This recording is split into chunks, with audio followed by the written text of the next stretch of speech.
Let's go.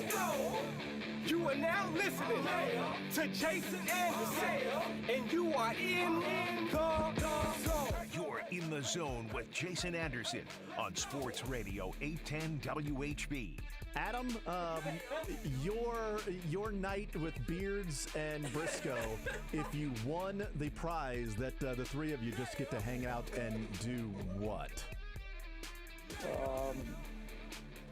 Wow. Yeah, so many possibilities. So much. How about we? Can't somebody else win this prize? Why do I have to win this prize? You're in the zone on Sports Radio 810 WHB.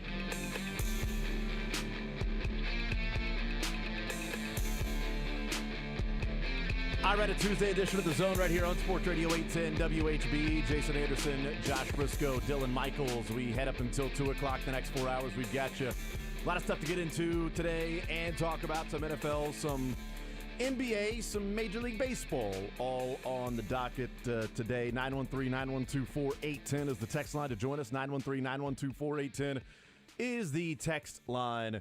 If you want to weigh in, be a part of the show, part of the conversation, here's how the show is going to line up today. We will talk with Adam Teicher at 11 o'clock, our Chiefs insider from ESPN, get his thoughts on the mandatory, it's not voluntary, it is mandatory minicamp going on today, tomorrow, and Thursday. We will hear from the Chiefs at 1 o'clock. Certain players. We'll hear from players tomorrow in the 1 o'clock hour, and then we will hear from Andy Reid, Patrick Mahomes, and maybe others on Thursday in the 11 o'clock hour. But mandatory minicamp taking place today. We'll talk with Adam Teicher about a few things. Frank Clark signing with the Denver Broncos, his comments that we played yesterday about his tenure in Kansas City, how this offseason went, what the last couple of years were, his feelings towards the organization, the coaching staff, the front office. We'll talk with Adam about those things. Chris Jones, gold jacket or not, we'll see, maybe, and a few others that come into play with the storylines of the mandatory minicamp. So we'll do that with Adam Teicher at 11 o'clock. We will hang out at noon with voice of the Reds and just all-around great guy, Tommy Thrall will be our guest hanging out here in the noon hour, and we'll talk with him. We'll talk some baseball, Kansas Cityan, and does play-by-play for the Reds, but we'll just talk a lot of just baseball and other things. Hey, what's it like being a Chiefs fan living in Cincinnati now? Woo! What's it like having the best radio name in baseball? I can't think of better than Tommy Thrall. Dummy. So we'll hang out with him, get his thoughts on it. I mean, he's seen the Reds go from bad to now the farm system being built. I mean, he came up through the farm system too, so he's like one of those top 100 prospects in Major League Baseball play-by-play. He moved up from single A to double A to then he got the call up. He went straight from no triple A for him, straight up to the big leagues. So we'll talk with him, hang out with him. And then again, I said Chiefs press conference. We'll hear from players coming up in the 1 o'clock hour. 913-912-4810 is the text line. NBA champion Denver Nuggets. They take care of business last night in 5 games. So stupid.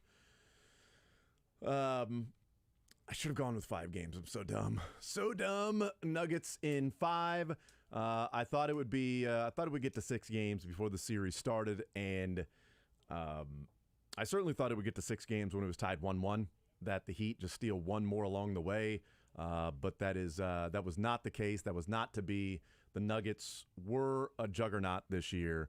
They were the best team all year, crowned the champion, the deserving champion in the NBA this year, and Nikola Jokic capping off what has been just an amazing 3-year run for him and this postseason. He is the, just to name a few things, this is what Jokic was able to do. So first player in NBA history to lead all players in points, rebounds, and assists in a single postseason. First player with 500 points, 250 rebounds, and 150 assists in a single postseason. Second player to average 25, 10, and at least 5 assists in 4 series in a single postseason, in 4 different series, he and LeBron. The third player to average 30 points, 10 rebounds, and 9 assists in a single postseason. Russell Westbrook in 2017 and Oscar Robertson in 1963. Fourth player in NBA history to win a franchise's first 2 MVPs and its first Finals MVP, LeBron, Jordan, and Kareem. Fourth center in NBA history to earn multiple MVPs and Final MVP, Kareem, Wilt, and Moses Malone. Sixth player in NBA history to record 25 points, 15 rebounds while shooting 75% from the floor in an NBA Finals game, Shaq, Bird, Maxwell, Chamberlain, Kareem Abdul-Jabbar. Sixth player born outside the 50 U.S. states to win a Finals MVP, Giannis, Duncan, Dirk, Olajuwon, Tony Parker. 10 triple-doubles this postseason, most in a single postseason all time. And he is the lowest drafted player ever to win Finals MVP at pick number 41. Just to name a few things that Nikola Jokic was able to accomplish over the last 3.5 years of this single postseason, because the NBA lasts a very long time in the postseason. But these last couple of months of the postseason, what Jokic was able to do, it was just an incredible run for the best player on the planet.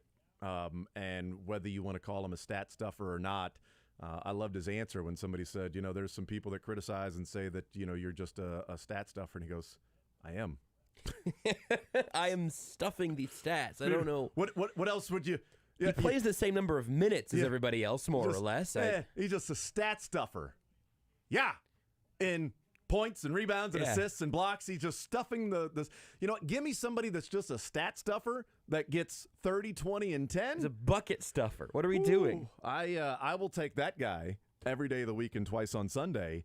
So congratulations to the Nuggets. Not Nuggets fans, except for like Shane and Rudy and Lebo, long time diehard Nuggets fan. Todd Nuggets Lebo supporter sure, Todd Lebo, not the bandwagoners of Shane and Rudy, No. especially Shane. Yeah. Was he a fan of the Nuggets last year? I don't think so. I have no evidence of that. No, but congrats to Shane. What a fun year for Shane Summers. That K-State wins the Big 12. Mm-hmm. K-State basketball goes to the Elite Eight. The Chiefs win the Super Bowl, and his Nuggets win the NBA championship. Well, the Denver Nuggets won the NBA championship. Sorry. I'm not going to doubt his Nuggets either. No. Shane, just retire your fandom right now. Retire and Nuggets. Retire your fandom right now, Shane. It will not get better than this. It can't. No way. And the Royals almost won a game. I mean, does it get better than that? Almost won on Chiefs night. On Chiefs night. Amazing. They almost won. And Travis Kelce threw a strike. A strike. Best day of Shane's life. What a great run from December to June 13th. When was the Big 12 championship game? Like December 1st, 2nd, 3rd, 4th, 5th, 6th, 7th? One of those first That weekends. month, almost certainly. First weekend or, it was definitely December. First Saturday or second Saturday in December, whatever it was. From that part to June. Boy, what a fun ride it's been for one Shane Summers. So congratulations to him. Good job, Shane. That's right. He did a lot to earn that. Actually, you know what? He did a lot to earn that. He's been a Nuggets fan for a long time. Decades of suffering. K-State fan for a long time. Yeah. Chiefs fan for a long time. So, congrats. But the Nuggets, deserving champions, and a couple of takeaways from this. Jokic, besides just the numbers that he put up, he's just a different dude, and there's something endearing about his inability to celebrate with champagne, his unwillingness, or not unwillingness, just non-interest. Disinterest, yes, absolutely. Disinterest. That's the word I was looking for, but I was searching through the Rolodex of words. I didn't want to jump too far ahead, but I felt like there's a disinterest. There was a disinterest as he was, after he got his MVP, then everybody's celebrating, and he's in the back of the stage just sort of standing by himself. Mike Malone is holding the MVP trophy. Yeah, that's right. For the photos. That's right. And he's holding his son. Yeah. And in the locker room, he's sort of just doing his own thing and celebrating. And then... I didn't cut the clip, but it wasn't the best for audio because it was more facial expressions too. But he gets asked about the celebration and are you ready for a parade? And he asked the PR person, when's the parade? And they said Thursday. And he said no. He goes, I got to go home. I need to go home. And he has his hand to his forehead like he was distraught that he's got to wait till Thursday to go and enjoy this parade. because he wants to go back to Serbia. Immediately after the game, the question was, how does it feel to be an NBA champion? His answer was, feels good. The job is done. Ready to go home. Or now we can go home. Now we can go home. I mean, He checked to see if what a guy. If Djokovic had texted him. Yes. Somebody had asked, did Novak text you? Congratulations. And he was like, oh, let me just look. And he looked at him and was, oh, no. He said a word that we couldn't have played on the show. Oh, bleep. And that's when he saw how many text messages he had. And then he said, I'm just going to turn my phone off. And he kind of became overwhelmed then by the text messages. But just a different dude. Just a different dude. I'm here to win. We won the game. I want to go home. I mean, he was, it was Forrest Gump. Guys, quiet. He's going to talk. Guys, quiet. I'm pretty tired. Think I'll go home now. I feel like that's all Jokic had to say when he got to the podium. Guys, Jokic is going to give an opening statement. I'm pretty tired. Think I'll go home now. And if he just got up and then walked off the podium. He is a completely different type of superstar who you can I think reasonably say is disinterested in all of the things that typically come with being a superstar, which in no way affects his greatness. Like sometimes you have those conversations of, does this person love the sport? Do they love the game? How invested are they in the grind? And there is this quote that I think was from previously that I just saw today from Michael Porter Jr. talking about Jokic's offseason routine. After the season, he just goes back, drinks beer, ride horses, and then tries to get in shape a couple weeks before the season starts. He's on a max deal. He's one of the greatest players we've ever seen. He is totally unguardable. I think I said this sometime during the Nuggets Sun series, but Renee was watching with me, and she was like, "What?" She was genuinely confused by Nikola Jokic. Just his whole existence was confusing to her because it was confusing to me the first few years I saw it too. And he's just sort of drinking a beer, standing in the corner in the locker room, and he's ready to go back to Serbia to hang out with his family, drink some beer, and work with his horses. It is genuinely fascinating. And again, not in a way that makes you think, oh, he doesn't even really care about fans in Denver or whatever. That kind of stinks. No, I think he's really happy for you, but he is ready to go home because he has been working very hard for a long time this season. It's incredible. Tex says, of course, Jokic wears number 15. Is 15 the new cool number? Wow. Finals MVP is number 15. The NFL MVP and the best player in the world, both basketball and football, wear number 15. Is 15 going to become the new? Will 15 become the 23 or the 8/24 when Kobe would wear two different numbers? Does it become that? Does 15 become? I'm looking to see, is there anyone in baseball right now rocking 15 who has any sort of cultural significance? Or maybe I should say, does anyone in baseball right now currently have cultural significance not named Shohei Ohtani? So number 15's in baseball? Yeah, Whit Merrifield was number 15. That's the only one I can remember. Yeah. I'm not great with baseball numbers, but I remember him being number 15 because he was mad about them selling Royals jerseys with number 15 Mahomes on the back. And he's like, yeah. It's like they already have a number 15 on this team. Which, by the way, if I'm Whit Merrifield, I'd be salty about that too. Yeah. Like, I'm the best player on this team. That's not your fault, and Whit. you're selling Royals jerseys with the number 15, but putting Mahomes on the back. It's like, am I not good enough? Well, you're not Mahomes. That's the thing. I don't know if Jokic problem. and Mahomes are going to make sort of a wonky number cool. I don't know. I don't know that Brady made 12 completely. You know what I mean? Like quarterbacks, I don't know if they have that kind of ability. But maybe I'm thinking, those single digits. Like Mike Vick and 7 was pretty iconic. Can Mahomes make double digits work if Jokic is helping, or is Jokic actively now making it worse? Because he like Jokic next year could literally wear number 74, and they would be like, sure, why not? Why wouldn't he be? You've got a guy who wears number 15, is multiple MVP, has won championships, proper coolness with it too, and has the cool vibes about him. Is just loving the celebrations in the parade, enjoying himself, catches a beer and chugs it, walks around with the Lombardi trophy. He comes out of the porta potty to a massive round of applause. He might have been a touch tipsy when he was talking about rebuilding on the stage. And then you've got Jokic, who is disappointed that he has to go to a parade on Thursday. And I am wondering if I'm wondering what his general disposition will be on Thursday during the Nuggets parade. Me too. If he's just sort of what if he's sitting down on the top of the bus the whole time? Like everybody's like getting off and walking around and high-fiving people or standing up, and he's just sitting down, just looking right or left, like, hey, what's up? He's just on his phone, just trying to check into his flight as early as possible. Like, come on, man. It's like, I got another. Come on. Boarding group B.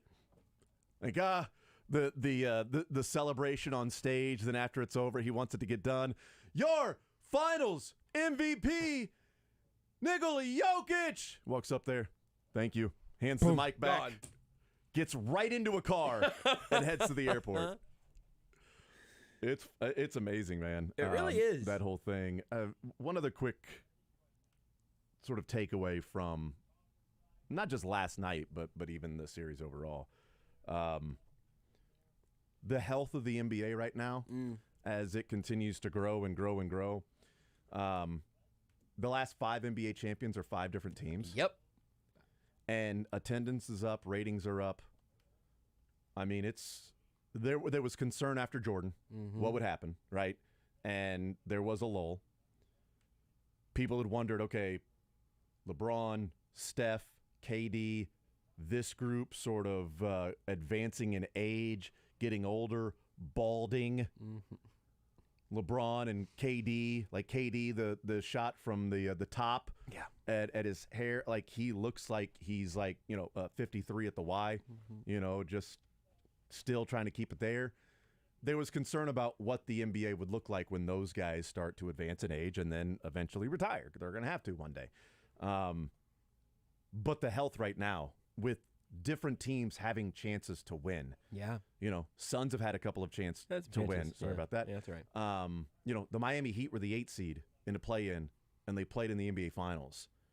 Like, just throw Barbara Beards. Celtics had many chances. They haven't won a title since 2008. They're a powerhouse, sort of. Yeah, you're right. Historic team. Organization, right. Not in 15 years. But we've seen 5 straight champions after we saw the Miami Heat and the Spurs and the Warriors. The Warriors Cavs. Yep. Like, you knew that every year. It's Warriors Cavs. Who's going to win? Doesn't matter the regular season or the playoffs. It's going to be Warriors Cavs in the finals. And can LeBron do enough? And even further back, it was at least LeBron's team or the Warriors with a one Spurs outlier there for like a 8-year, 10-year stretch. And then you had the Spurs, and then you had the Bulls, and then you had obviously Lakers and Celtics. Like, you've seen these great dynasties. And sort of a beginning of the season, like, this is what's going to be the case. Next year, I don't know who's going to win the NBA championship. I don't know who's going to be playing in the finals in either side. But for a number of years, we said Warriors, Cavs, or Heat and whoever. And now, no clue. I mean, I would bet on the Nuggets because they're returning guys. But that's the lowest common denominator for predicting next year's champion. Just like the Chiefs are the betting favorite in the NFL. My question has been, when those guys go, not just what will the interest be, but what's going to be interesting if you don't have a few big superstars. And a lot of the guys that were sold as big superstars, Zion has not stepped into those shoes. He stepped into plenty else. Ja Morant, that draft class is looking a little bit touchy right now. Did you say stepped in or slept in? Theater of the mind. But you have some of the guys who, I'm going to go ahead and force Devin Booker into the conversation, a guy from an earlier era than the Zion and Ja, but who see that next level of stardom. And Jason Tatum has seen a little bit of that. But that's not really the commonality from these last 5. And you had Kawhi with the Raptors. You have the bubble with LeBron getting that one with the Lakers. Giannis, the Warriors, and then Jokic and company in this series. I'm glad that you made the connection to just, the Chiefs won the Super Bowl. We should probably pick the Chiefs again next year. Yeah. The Chiefs have Jordan. I mean, they have LeBron. They have the guy. But for me, the NBA has not found itself in a crisis of stardom. Guys have become stars in the absence of the other stars. And I think there's a little bit, it's different because of the draft, it's different because it takes longer to rebuild. There's a little bit of that NFL energy, though, of, hey, we don't really know what's going to happen. And that's more compelling than just having great series to look forward to with the Cavs and Warriors. It is a really unique time in the NBA that feels uncertain and exciting as opposed to uncertain and kind of terrifying. 913-912-4810. We'll take a timeout. We'll come back. We'll continue rolling. A few other things that we're going to get into today. Chris Jones and mandatory minicamp. I have not seen an update on that. I would think that there would be something pretty soon, but I have not seen anything involved with Chris Jones yet today. And a few years ago in 2019, when he skipped mandatory minicamp, there was a report that morning or the day before by Ian Rappaport that Chris Jones was going to miss mandatory minicamp while he was in the contract dispute or contract negotiations dispute, whatever you want to call it. Should be noted, he did skip mandatory minicamp in 2019, showed up day one of training camp. Still no contract. Skip minicamp, skip the voluntary day one of training camp. He was there. That should be noted when it comes to Chris Jones. If he is not there today, tomorrow, or on into Thursday, he'll be fined about $100,000 if he misses all 3 days. I think he can afford it. I think he's fine because, he did that a few years ago, and he doesn't have the money that he has right now. So we'll be talking about and paying attention to see an update on Chris Jones there or not, how it relates to this offseason, and a few other things to get into. Travis Kelce, redemption! He did it! Redemption! He did it! Did you see his foot slip, though, when he I planted? know. Oh, yeah. Oh, yeah. Oh, boy. Oh, yeah. Avenge me! Avenge me! Safely! Never get that.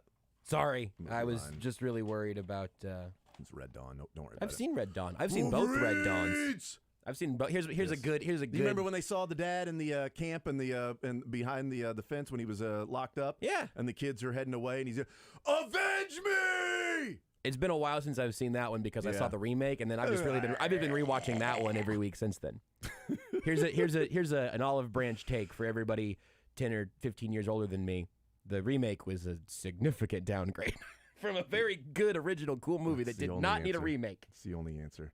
Karate Kid, of course, Jaden Smith, I thought really took it to a new level. Now we're going to fight.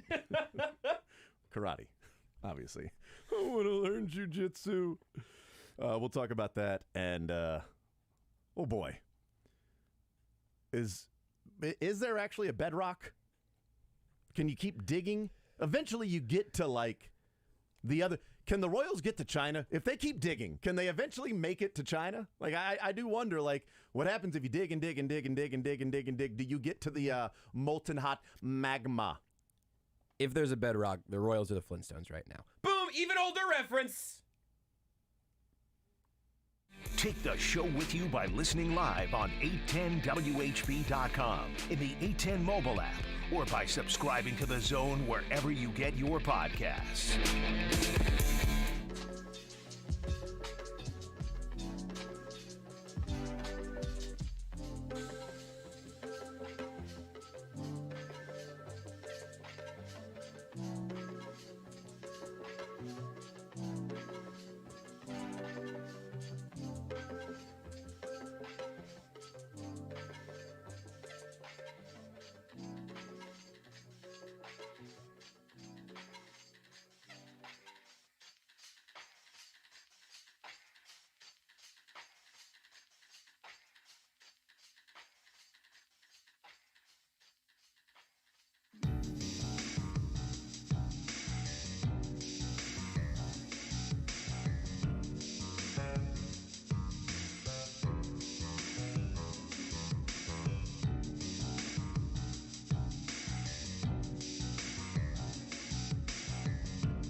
hear from the Chiefs in the 1 o'clock hour. Tommy Thrall, join us in the noon hour. Northwest Missouri State Bearcat, Kansas City, and voice of the Reds, the man who took over for Marty Brenneman on the radio for a few years now, has Tommy Thrall. And we'll talk with him about just baseball in general and life on the road, traveling, being a Chiefs fan in Cincinnati. We'll talk to him off the air about his real feelings about Skyline. We'll do some of those things coming up and have some fun with Tommy and getting the chance to call Elly De La Cruz and watch his career advance. And I think a little bit of a comparison, too, with the Royals of what the Reds have been able to do and accomplish and be on a winning track while still bringing some players up that just like the Orioles haven't graduated all of their players up to the big leagues, that they're doing what they're doing while still having a farm system that is just packed. The Reds have had some players that have come up and have played some pretty good baseball. Matt McClain and Elly De La Cruz, to name a couple. So we'll hang out with him with a lot of other things that we will talk about. Maybe the guy in the Sam Hubbard jersey last night behind the plate. That was very animated. And, man, I wanted the Royals to win, maybe a lot because of that. And maybe because it's just Cincinnati. I don't know what it is. What's the rivalry with the city happening there? I'm not sure. Anyway. It's kind of fun to have a rivalry with an entire city. That's true, and it's not St. Louis. Yeah. You know, because it can't be football anymore. Exactly. It could be football, but not football. But yeah, so we'll hang out with him. 913-912-4810 is the text line. 913-912-4810 text line to join the show. Text says, since September 17th, 2015, Nuggets championships 1, O-N-E. Mm-hmm. Christian Brown championships 5. Broncos victories over Chiefs 0. Very Denver connection there. Yeah. You had Russell Wilson there in attendance. He's yet to beat the Chiefs. You had Peyton Manning there. It's been a while since he beat the Chiefs. Also, he was the last one to beat the Chiefs. So, I've got names for the podium this afternoon for the Chiefs here. Just think it's kind of interesting. Travis Kelce should be fun. George Karlaftis, talked to him for like 20 minutes on Friday, and Clyde Edwards-Helaire on the sheet for the podium today per the Chiefs. What were those again? I'm sorry. Travis Kelce, George Karlaftis, Clyde Edwards-Helaire. TK, GK, CEH. I think Clyde was not. I never saw him at the MVS charity softball thing, and I don't think he made it to the White House either, right? Or the parade. Actually, So, I don't know about the White House. I'm double checking on that because something tells me he was at the White House. I'm now picturing maybe him in a suit, but I could be wrong. I didn't go and check and take attendance at the White House because there were those on stage, but then there were some that were not on stage that were there. Yeah, there's definitely a chance that he was there, but I don't think I saw him in any of the photos I've seen. It does not mean he was absent, but we haven't heard from him. It's been a while since you talked to him right before the Super Bowl. Last time we talked with him, and he was not happy about what had taken place with his health, and he'd just been activated. His feeling that he had been healthy for a while, because his answer at that time when I asked him, was this sort of the goal? Was this what you guys were aiming for? Was the target date of the Super Bowl? And not what I was aiming for. It's not that hadn't been my target. I've been ready to go. I've been healthy, and he wasn't happy. You could tell in his answers, and then he was a healthy scratch. He was activated because and he was did not sound active like, "Hey, on game day. I'm excited to be active on the healthy roster here for the Super Bowl," and then he was that healthy scratch. Yep, and then he wasn't at the parade, so we didn't hear from him then. Didn't hear from him after the game because he did not play. So, yeah, I think the last time we've heard from Clyde Edwards-Helaire, he was very frustrated in how the last part of the season went in his health and availability and playing time and things like that. But it makes sense when you saw what the Chiefs were able to do with the running backs they had, just simply continue moving forward with that because they were successful. And guess what? They ended up winning a Super Bowl with that. 913-912-4810. Text says, Jason, did you co-host, which I'm not going to mention his name, Actually say the Jada Smith Karate Kid was better than the original. If so, please punch him on the air. I don't think I said it was better than the original. I think I said it virtually renders the original useless because there's a better version. I mean, you still using an iPhone 6? Texas, why do you have to talk Royals? We get it. They suck. Best thing about the game last night is that Kelsey's opening pitch didn't suck. And that his knee didn't explode. Talk Chiefs, NFL, NBA, anything. Talking Royals is as interesting as watching the weatherman in Honolulu. Well, I disagree because I think that would be nice because every day you can at least be like, oh, honey, let's just check the weather, and it's beautiful out. Oh, it's not. We won again. Hey, it's another beautiful day. What do you want to do today? I don't know. Let's make sure it's going to be nice outside before we go. Oh, it is. I checked the weather. That's great. But it's kind of the same thing. Hey, honey, do you want to watch the Royals game? We'll check in. Hey, they lost again. All right. Well, is it going to rain? Is it not going to? Doesn't matter. Rain, sunshine, sleet, snow, good pitching performance, bad pitching performance, score a lot of runs, score no runs, score a few runs. They're going to lose. It's what they do. This is great. It's just like, in fact, it's the same as the weatherman in Honolulu. It's just Groundhog Day. I actually think it's like being the weatherman in Kilauea because in Kilauea right now there are rivers of lava flowing from the volcano. So that actually does feel kind of analogous to checking in on the Royals every day. It's like, oh, okay, fire, flames, hot lava. Should we do something about this? Do we need to move from here? How are we doing? Well, the Royals are trying to move. They are. I hope the lava doesn't move downtown. But it. Yeah. I'm no volcanologist, but. Mm-hmm. Hey, I wanted to play this because this was fun last night. Whether people want to talk Royals or not, this is not necessarily specific Royals. Well, it's specific Royals, but not necessarily like, hey, they suck. But it was interesting in how they sucked. In the 10th inning, you had second and third after a double steal from Nate Eaton and Bobby Witt. And you had Edward Olivares with a 3-0 count and a pitcher making his debut that could not find the strike zone, that wanted more than anything to throw the ball to the net. He just wanted to throw the ball to a guy who was wearing the 94 jersey for the Bengals. He just wanted to get him involved. And that didn't happen because the catcher was stopping everything, which, good for him. But then Edward Olivares gets a pitch clock violation. And Matt Quatraro goes out and argues, which allows then the pitcher to let me calm down. And guess what? 3 straight pitches, strike. Here's Matt Quatraro on the pitch clock violation, what he saw, and his conversation with the umpires. Yeah, I don't agree with the way that was applied. It says that if the pitch is not, I don't know if the exact wording is a normal pitch, but if you get knocked back by a pitch essentially and it takes you time to regroup the clock, it should not be a straight reset of the clock, and that was what I was talking about. Just to clarify, their counterpoint to your case was, well, it was what we saw. I mean, how did they? I didn't really get a counterpoint. It was just I was not correct. It lists specifically special circumstances is the word he was looking for, or the term he was looking for. There are special circumstances in which the pitch clock does not apply to a batter or a pitcher. That is in the umpire's discretion. He mentioned special circumstance being, the pitch almost hitting the batter and sort of being able to collect yourself. That's what he said Edward Olivares was doing.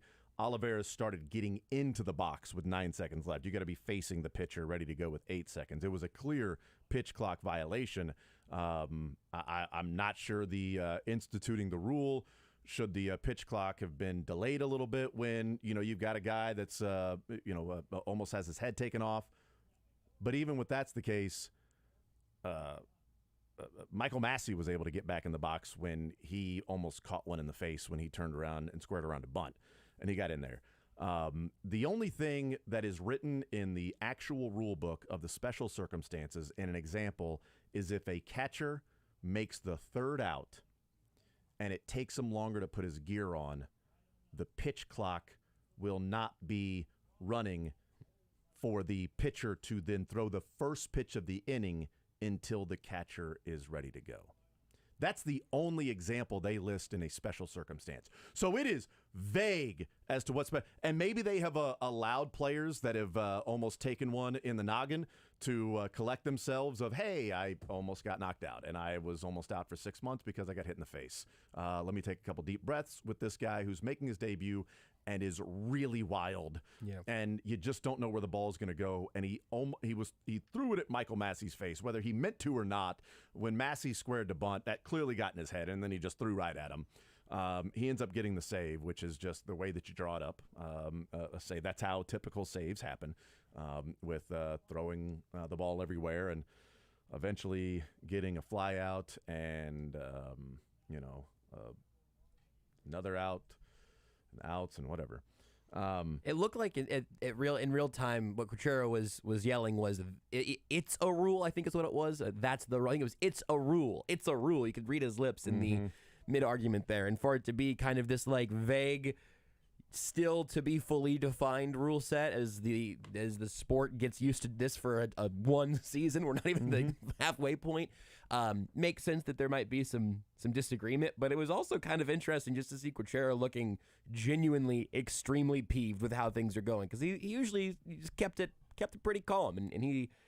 I mean, you can't be enjoying being the manager of a team that can't buy a win, but especially in a moment like that when you think you've got something. It's 1 of 14 with runners in scoring position, left 10 men on base. You lose by 1. Salvi with a great moment last night, hitting the home run with 2 outs in the ninth. And that's when the game ended.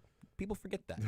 It should have ended. They got 1 point for getting to extras. It should have. They earned a point last night. That'd be great. Yeah. They lost any other games in extras this year, we can make the record a little better. I'm on it. And it's not even really just. I mean, yes, it's talking Royals and all of that stuff, and it's hard to not only believe that things are going to get better, but really just different ways to do that. This is their third extra inning loss of the season. They're 0 for 3 in extras. Oh, dang it! So we're going to take away 3 losses. We're going to say they're 18, 45, and 3. Oh, that works. Yeah, it's better for sure. So, 54, and so that's 54 points. So 57 points is what they have. Let me go look at the A's. Yep, I'm write that down. 57 points. You don't have to look at the A's. I want to now. I think the frustration last night is, I think Cuchero played into this too. He was mad about the pitch clock, right? But it's 3-0. This guy can't find the strike zone. He's going to walk Olivares. If Olivares just got right back in the box and took the next 3 pitches, there were going to be 3 straight strikes. He was going to be on first base. But by taking his time, getting the strike, and then Cuchero coming out and arguing, now this guy's like, it's not 3-0 anymore. Now it's 3-1. And I can take my time, and I can relax a little bit, get some deep breaths. Okay, the pitch clock isn't running right now. I don't have to immediately get back up there and throw the next pitch. And not be able to collect myself. Like, there was just, you see something different all the time, and you see different ways to find ways to lose. Yeah. And that was one of them, where a pitch clock violation, when all you had to do was just go stand in the box like Henry Rowan Gardner and barely get your feet in the box and just stand there and not swing. And he would have walked the next 2 guys. Olivares and Garcia would have walked. Also, the only pitch he could throw was a slider. Then just sit slider. Just hit the slider. I know that sounds easier said than done, but, Hey, but you know what a good thing? Bobby Witt walked 3 times. Yeah, how about that? I thought they were going to open the show today, and then a bunch of other stuff happened. 3 walks. I was thinking about opening the show with 3 walks for Bobby Witt and really getting into that. The A's are 4-4 in extras this year. They've played 8 extra inning games already. So they've got...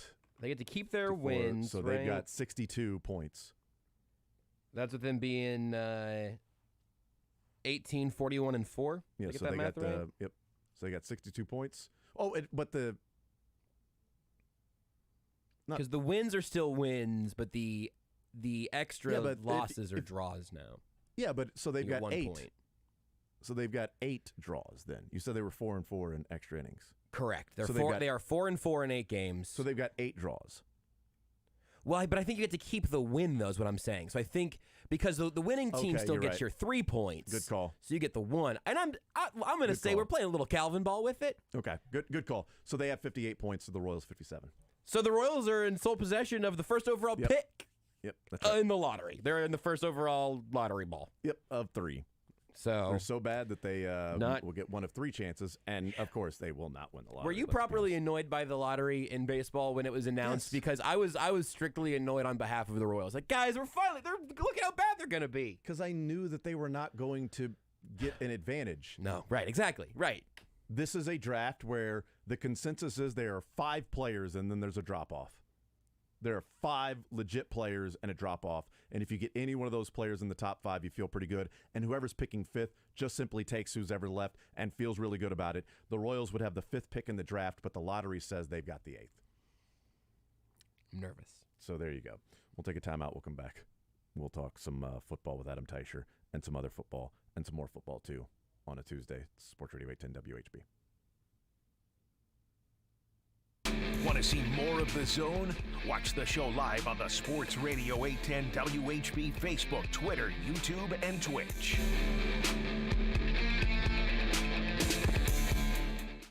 The NFL season is coming up, and when you need tickets to see Patrick Mahomes and the Chiefs, Tickets for Less is your home.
with Adam Teicher about a number of things from the Chiefs. Frank Clark, his comments about the Chiefs organization.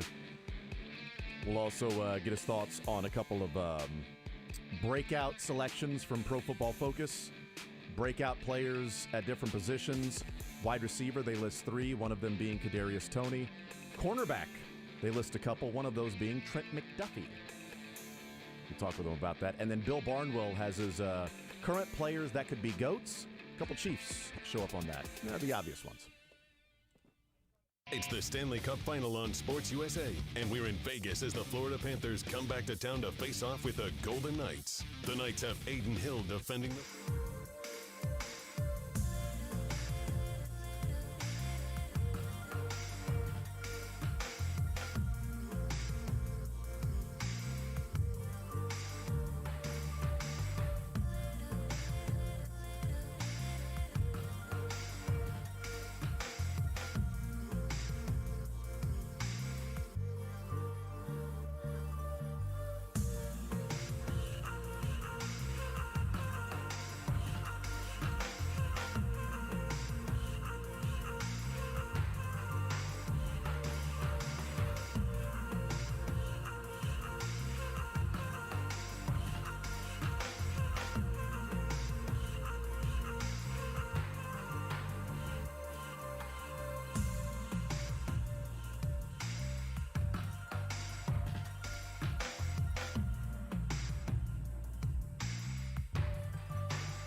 Radio 810 WHB, Jason Anderson with you. We head up until 2 o'clock. We will hear from the Chiefs coming up in the 1 o'clock hour as mandatory minicamp getting underway today.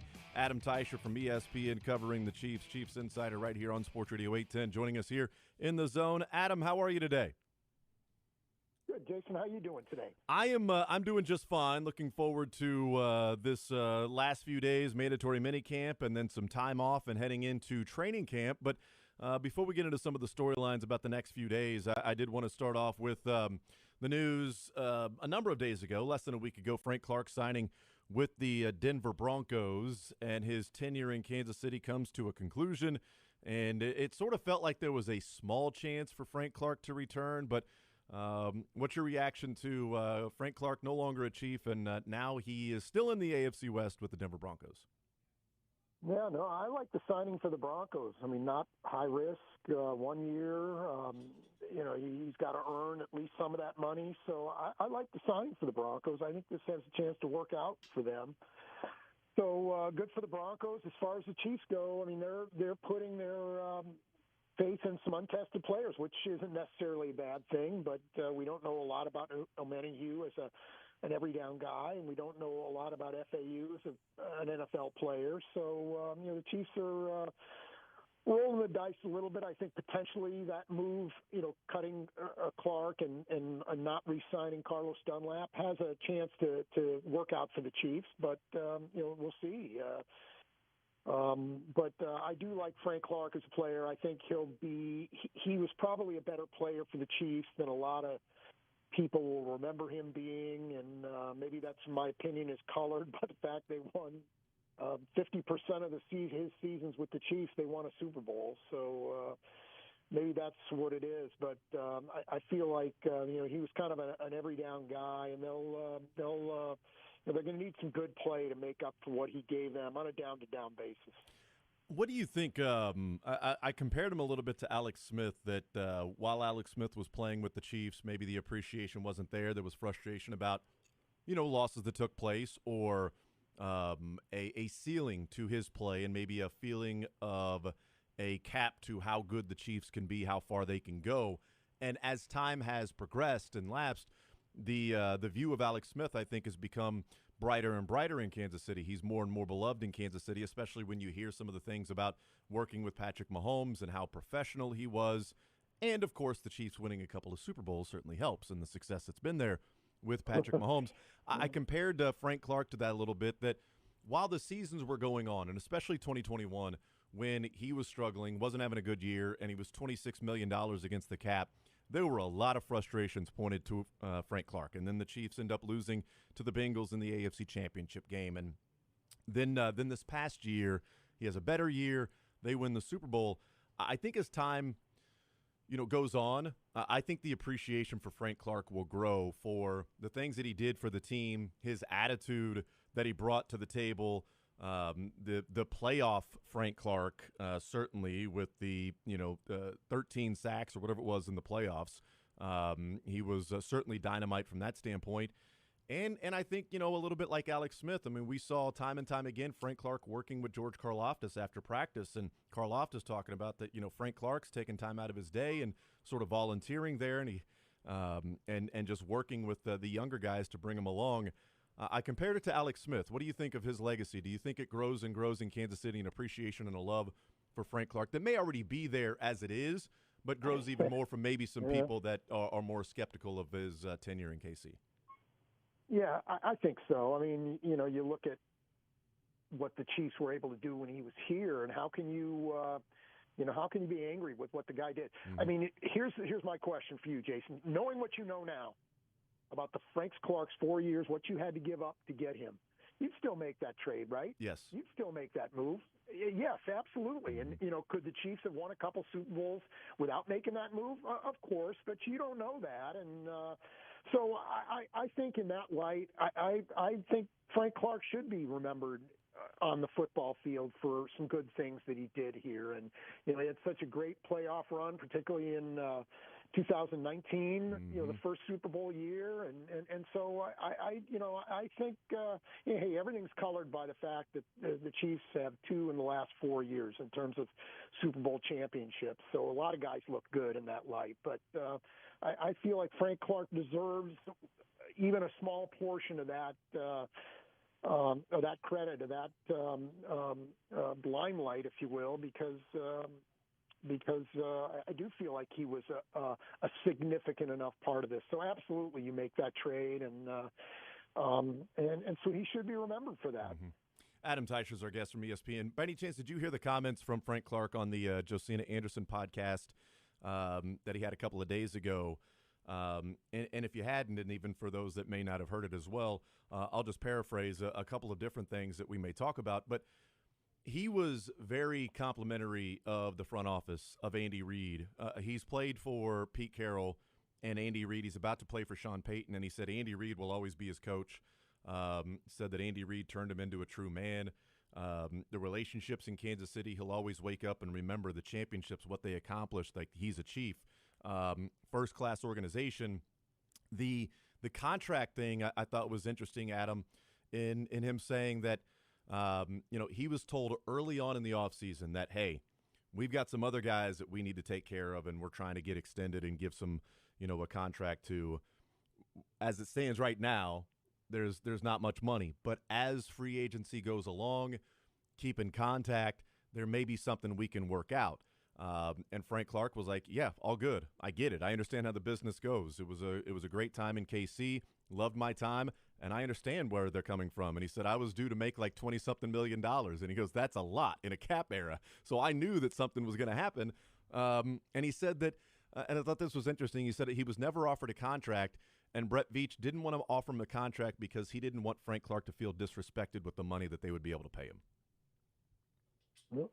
Yeah, that is interesting, and I think the Chiefs would have come back to Frank Clark had they not been able to sign at Menahue or anyone they liked in free agency, or drafted a defensive end in the first round like Anubuike Uzama. So I think there's a chance the Chiefs would have gone back to that, and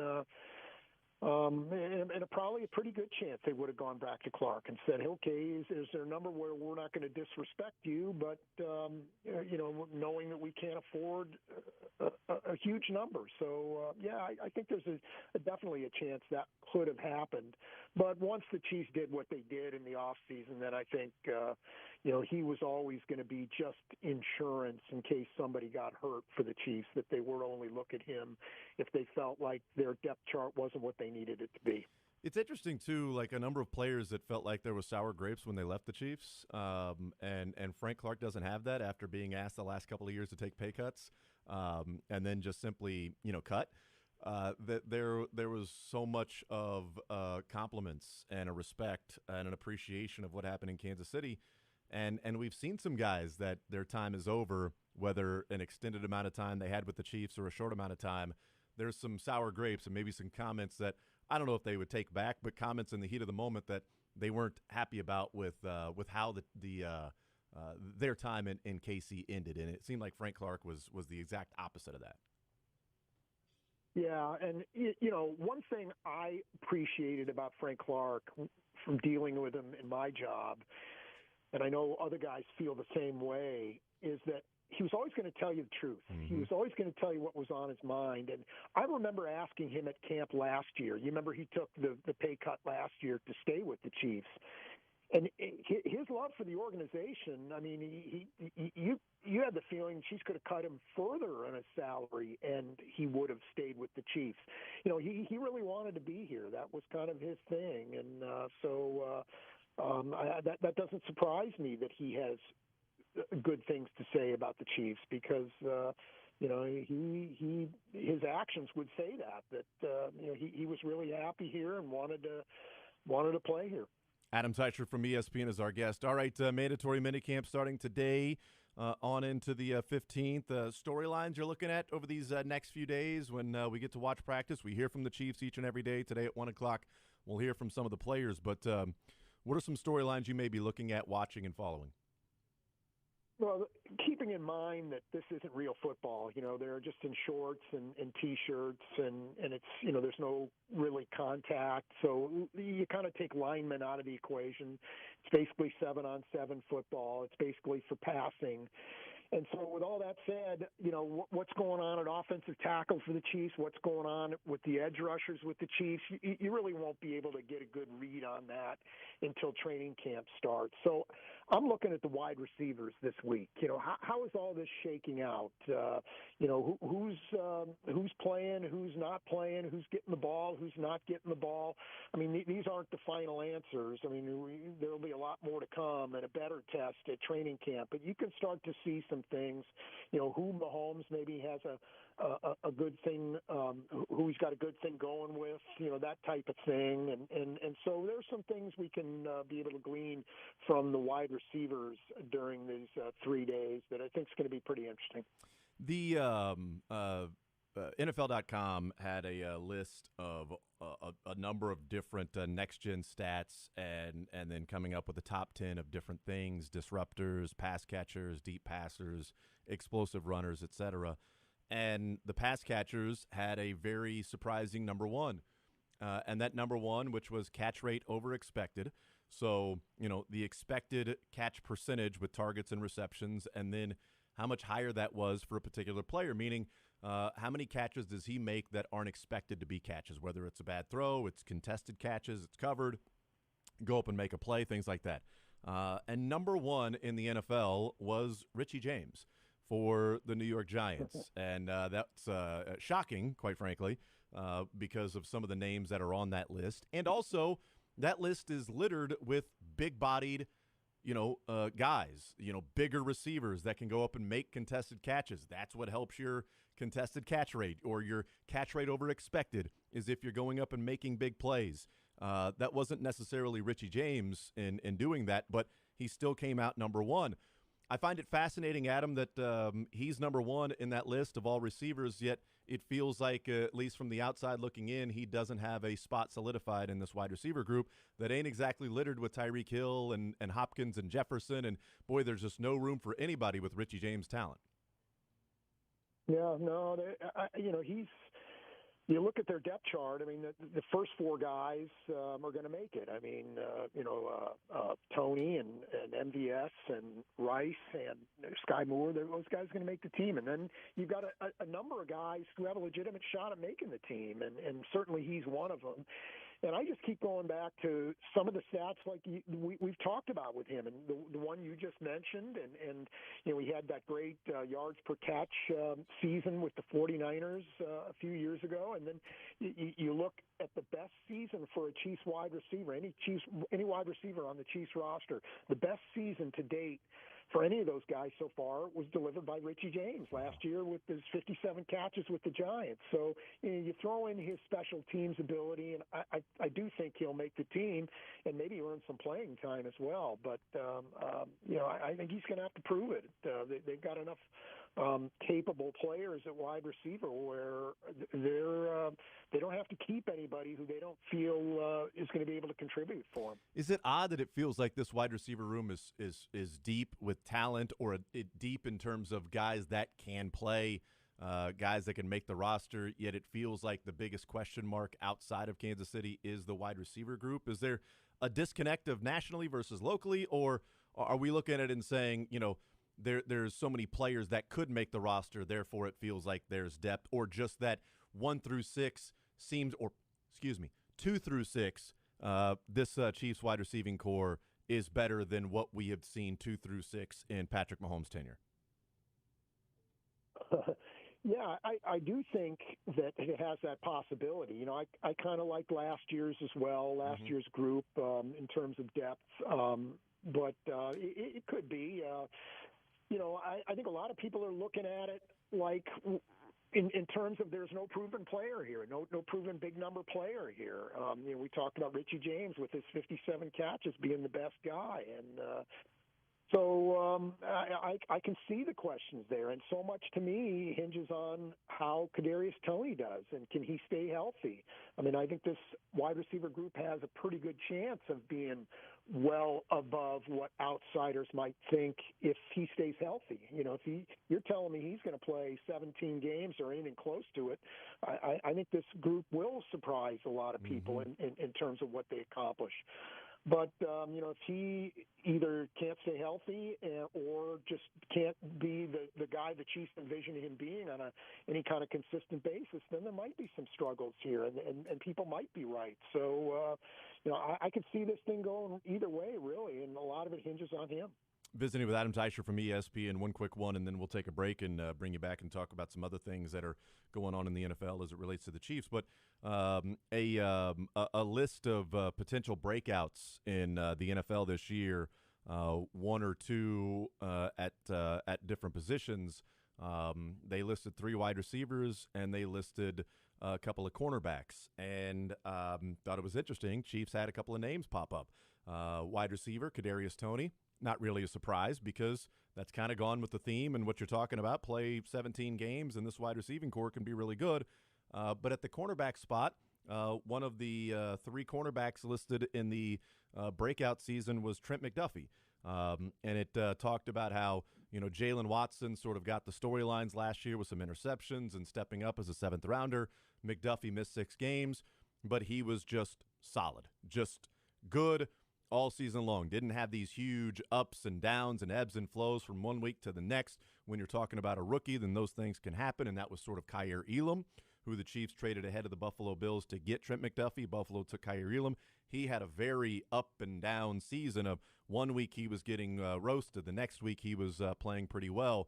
But Trent McDuffie pops up on the list of potential breakouts at the cornerback spot of the 3 that they listed. What do you make of that, of Trent McDuffie, a potential NFL breakout player? Yeah, no, I think that's a good choice. I think, you know, if you ask me a guy who we're going to be talking about in a good way at the end of the season that maybe we're not talking a ton about right now, it's going to be Trent McDuffie. I think he's got that look to him, if he can stay healthy, of a guy who's going to have a big season and be the player the Chiefs envisioned, and maybe even make them feel good about letting L'Jarius Sneed go in free agency if that's the way the Chiefs go. I don't know which way that one's going to go we won't know for a while probably, but you know, he might have that kind of season where you might feel like saying, you know what, the Chiefs can let Sneed go and be okay at corner. So yeah, I do like Trent McDuffie, and I feel like he was making a lot of progress after he got back from that injury last year. Toward the end of the season, I thought he was playing pretty well, and there's no reason that shouldn't continue this year. Adam Teicher from ESPN, our guest. We'll take a timeout. We'll come back. We'll continue rolling, talking with Adam Teicher. Mandatory minicamp going on today. We'll hear from the Chiefs in the 1 o'clock hour. More Zone right after this on this Tuesday edition on Sports Radio 810 WHB. You're in the zone with Jason Anderson on Sports Radio 810 WHB. The year is almost half over, and you're still dealing with that knee or hip pain.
Zone with Jason Anderson. And it's time, young man. It's time to take your diapers off and go to work. Weekdays from 10 to 2 on Sports Radio 810 WHB.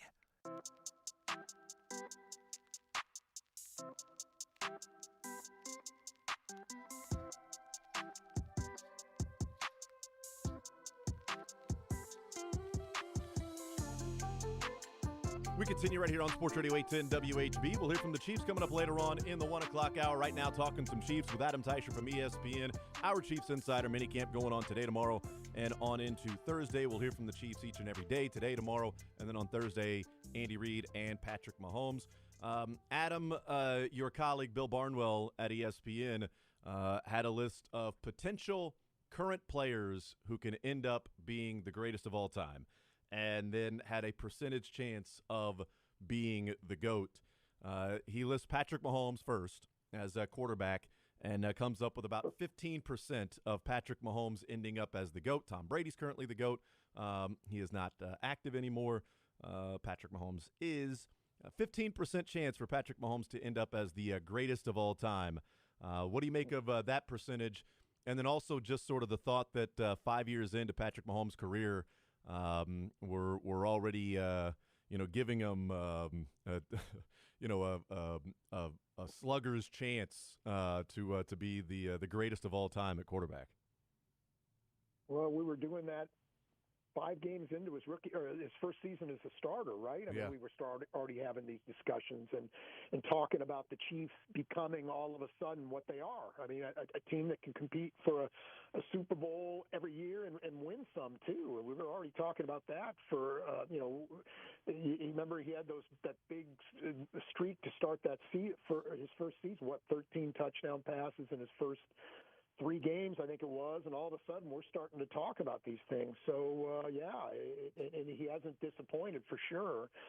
But as far as 15% goes, I think if I had to bet on that, I'd take the over. If that's where you're setting the bar on that, I think we're going to be talking about him that way. I don't see what would change that. I mean, something certainly, injuries or the Chiefs falling apart around him can impact that, no doubt about it. But I think we'll be having that discussion when he's done playing, whenever that is. I'd give him a 1 in 4 chance. So I'd put it about 25%, and I do that because, the first 5 years, if you play out his career the rest of the way, and you played out his career 4 different times, I think at least one of them he ends up with, 4 or 5 Super Bowls and just the ridiculous numbers and the crazy plays and the impact he had on the game at the quarterback position too, that you look at and go, yeah, he doesn't have the championships of Tom Brady, but he's got everything else, and he's the greatest we've ever seen. So I think 1 out of every 4 times the rest of his career, he would break all those records and be viewed as the greatest of all time, at least. Yeah, and he's won 2 MVPs in his first 5 years as a starter. I mean, how many more of those are we going to be talking about when he's done playing? And he did it. One of those MVPs came in the year where the Chiefs traded Tyreek Hill, and Travis Kelce isn't going to be around forever. What's it going to look like when he's done? But I just believe the Chiefs have something up their sleeve there. They will figure something out, whether it's a replacement for him that can do some of the same things for the Chiefs that Kelce's done over the years, or whether they figure something out with the wide receivers and they're that much better on the outside. So it's going to be interesting to see where this goes, but it's certainly on that track right now, no doubt.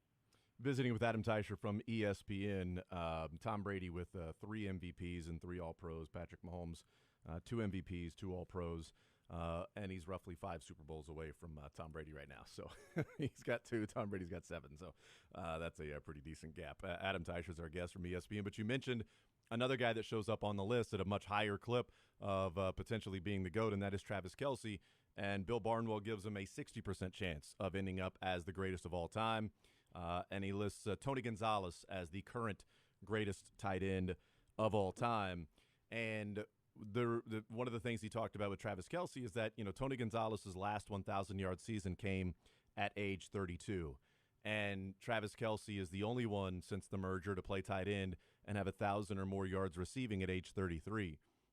And just sort of the advantage there. The disadvantage is that Tony Gonzalez started playing when he was 21, and Travis Kelce really started playing at age 25. But my question is, given that, age 21 for Tony Gonzalez, Travis Kelce, age 25, how many more seasons do you think Travis Kelce can play at this level or close to this level? There's going to be, drop-offs. I don't see a cliff for Travis Kelce, but I could be completely wrong. But if you're saying like roughly what we've seen from Travis Kelce, around 1,000 yards receiving, around 85 to 90 receptions, around 7 to 10 touchdowns, how many more years do you think realistically we can see from Kelce? Wow, that's tough. I'd give him one more, and then let's see what it looks like this time next year. But he's been so remarkable in staying in one piece. I mean, he's hardly missed a game his whole career, other than that rookie season that he had where he had that microfracture thing in his knee. Other than that, he's been really good and staying in the lineup, and so. I feel like he's got another year like that in him. Is he have 2 years in him, possibly?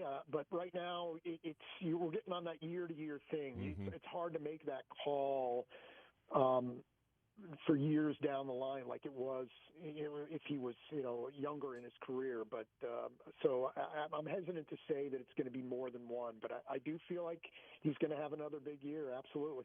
Do you like the 60% with being the greatest of all time tight end, or would you put that a little higher? Personally, I think he's better than Tony Gonzalez, and having watched every single snap of both players' career, but that's a personal choice. But would you put it higher than 60% of Travis Kelce when it's all said and done with the Super Bowls and the numbers he's put up?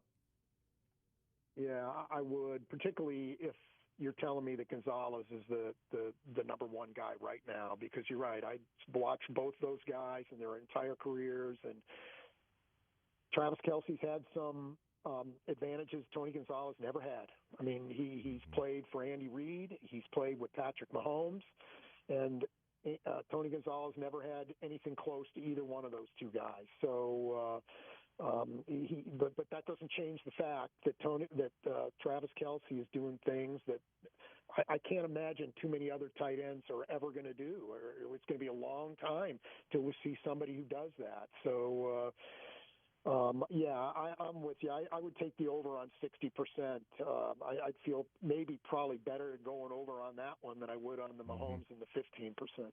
How much do you would you weight the playoffs and the Super Bowls? Because right now, if you're looking at just comparing those two, and Tony Gonzalez, it's unfortunate he didn't get to play with Patrick Mahomes in the years with Kansas City that they didn't make the playoffs all those times. Travis Kelce has 103 more receptions in the playoffs than Gonzalez, and 1,300 yards more and 12 touchdowns more than Tony Gonzalez in the playoffs. He's not going to get to TG with the yards in his career. He still needs like 5,000 receiving yards to catch Tony Gonzalez. I don't see him getting there as a guy who's getting ready to be 34 years old. Like that's just that'd be 1,000 yards for the next 4 years. He'd be 38, 39 years old still catching 1,000 yards in a season. That seems a little too steep, a little too big of a hill to climb. But the playoffs, how much do you think that should be weighted if we're really looking at and breaking these things down and saying this guy versus that guy? Unfortunate for Tony Gonzalez, but Kelce's had the fortune, but he's also been brilliant. Yeah, you can't ignore that. You can't ignore that. That's just more to the body of work. And, it's not Gonzalez's fault necessarily that he didn't have those games to have that showcase and to be on a bigger stage. But the fact is he didn't. And Travis Kelce has, and for the most part, he's taken advantage of that. Kelce has, and you can't ignore that. I mean, it doesn't necessarily widen any gap there might be between he and Gonzalez, but the fact is he did it, and Gonzalez didn't, and a lot of guys haven't done it, in large part because they haven't had the opportunity. But you can't look at these things in a vacuum and say, well, what if you took the fact that Kelce's playing with Pat Mahomes out of the equation, and what if he didn't? What if we just ignored what he did in the postseason, and what if he didn't have Andy Reid as his coach? You have no idea what that would look like. So you can't ignore it. It happened, and to me, it does add to his legacy, if you will. Last one for you, Adam Teicher from ESPN. As we were talking about that, it sort of popped in my mind as, we're discussing Chris Jones and things like that in contract, and we'll see what happens with him in a contract extension. But, Kelsey's got a gold jacket coming his way. We know that. Whether he's the greatest of all time or not, he's going to be wearing a gold jacket in his life. And Patrick Mahomes, even if he retired right now, would be wearing a gold jacket. As it relates to Chris Jones, how much do you think, you've been around him a number of years, how much do you think it may be on his mind with contract extension or maybe money looking for, things like that, of playing with the Chiefs, playing in the postseason, maybe winning another Super Bowl or two, and how much that can impact whether or not he's wearing a gold jacket in his career? Yeah, I mean, the Hall of Fame is skewed tremendously towards guys who play on winning teams and win Super Bowls. And, that just is. Long story short, the Hall of Fame asked me to be a voter several years ago now, and I turned him down. I told him I didn't like how the process was done. And one of my arguments is that this thing is just way too skewed towards players that play for winning teams. So, yes, that absolutely. The more he gets, the better Chris Jones's chances are of becoming a Hall of Fame player. And, you take the stats out of it, you take the championships out of it, just the look test, just to have, from watching Chris Jones the last few years, do you think he's a Hall of Fame player? I mean, I do. I think he's had that kind of impact on games. Maybe not consistently, but certainly at times he has. And I think Chris Jones is in right now if he never plays another game. I think I would vote for him, just knowing the impact he has on games, knowing what opposing teams have to go through to try to deal with him. I remember there was a team the Chiefs played against last year, and I know one of the coaches on that team, and they were scared to death of Chris Jones and what he was going to do in that game, and they were holding their breath that the schemes and the plans they had to handle Chris Jones were going to be good enough that he wouldn't ruin their game. That's the kind of thing I'm talking about. So yes, I think Chris Jones is in. I think Chris Jones is in no matter what he does from this point forward. But if he can win another Super Bowl or have another big year or whatever, yeah, I think he's headed down. That just strengthens his case. Yeah, one other thing we talked yesterday about Chris Jones being second in the NFL last year in pressures that resulted in turnovers created. So that means a pressure that results in an interception or just a fumble himself. He was number 2 in the NFL behind only Micah Parsons. And everybody else surrounded with Chris Jones with those numbers were all edge rushers. He was standing alone as a defensive tackle there amongst edge rushers in pressures that resulted in turnovers. So, he is that game wrecker. Adam Teicher from ESPN is our guest. Adam, appreciate it as always. We'll see what happens over the next few days with minicamp. We'll be watching and reading and following the coverage there. Appreciate it as always, sir, and we will talk down the line. Hey, good stuff, Jason. We'll talk to you next time. All right, there's Adam Teicher from ESPN joining us as we talk about the Chiefs, the minicamp going on today. We'll hear from different players later on in the 1 o'clock hour. And we'll hear from players tomorrow. We'll hear from Andy Reid and Patrick Mahomes on Thursday. We'll do all of that as these few days, the final opportunity to see the Chiefs in uniform in practice before training camp opening up in July. We'll take a timeout. We'll come back. We'll continue rolling more Zone right after this on this Tuesday. Sports Radio 810 WHB. Take the show with you by listening live on 810WHB.com, in the 810 mobile app, or by subscribing to The Zone wherever you get your podcasts. I love my collection of autographed jerseys, and there's only one place I trust to frame them perfectly. Art and Frame Warehouse at 92nd and Metcalf. Art and Frame has the largest selection of custom framing options, the best customer service, and the best prices in Kansas City. Plus, mention my name, and you'll save even more. Locally owned and operated for almost 20 years, Art and Frame Warehouse specializes in jerseys and sports memorabilia, and all their work comes with a lifetime guarantee. They even delivered and installed all of my jerseys. Visit framekc.com for more information. Art and Frame Warehouse, gallery quality at warehouse prices. Prescriptions require an online consultation with a healthcare provider who will determine if appropriate. Restrictions apply. See website for details and important safety information. Subscription required. Price varies based on product and subscription plan. Hey guys, did you know there's a generic form of Viagra that works just the same, but is 95% cheaper? And you can get it online. Just go to 4hims.com/radio. Through Hims, you'll get a free medical consultation, discreet shipping if prescribed, a 100%...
(913-912-4810) is the text line. 913-912-4810 is the text line to be a part of the show, part of the conversation. We'll hang out with Tommy Thrall in the noon hour, play-by-play voice, the radio of the Reds. Kansas Cityan, hell of a model American. We'll talk with Tommy some baseball, a lot of other things that we'll get into and talk with him, and just some sports. Diehard Chiefs fan, grew up in KC. How much of a Royals fan can he be doing that? I don't know, but being a Chiefs fan in Cincinnati is kind of fun. Chiefs minicamp going on right now as Adam Teicher is out there. Still no update as to whether or not Chris Jones is in attendance as of an hour ago when practice started at about 10:55 when practice took place.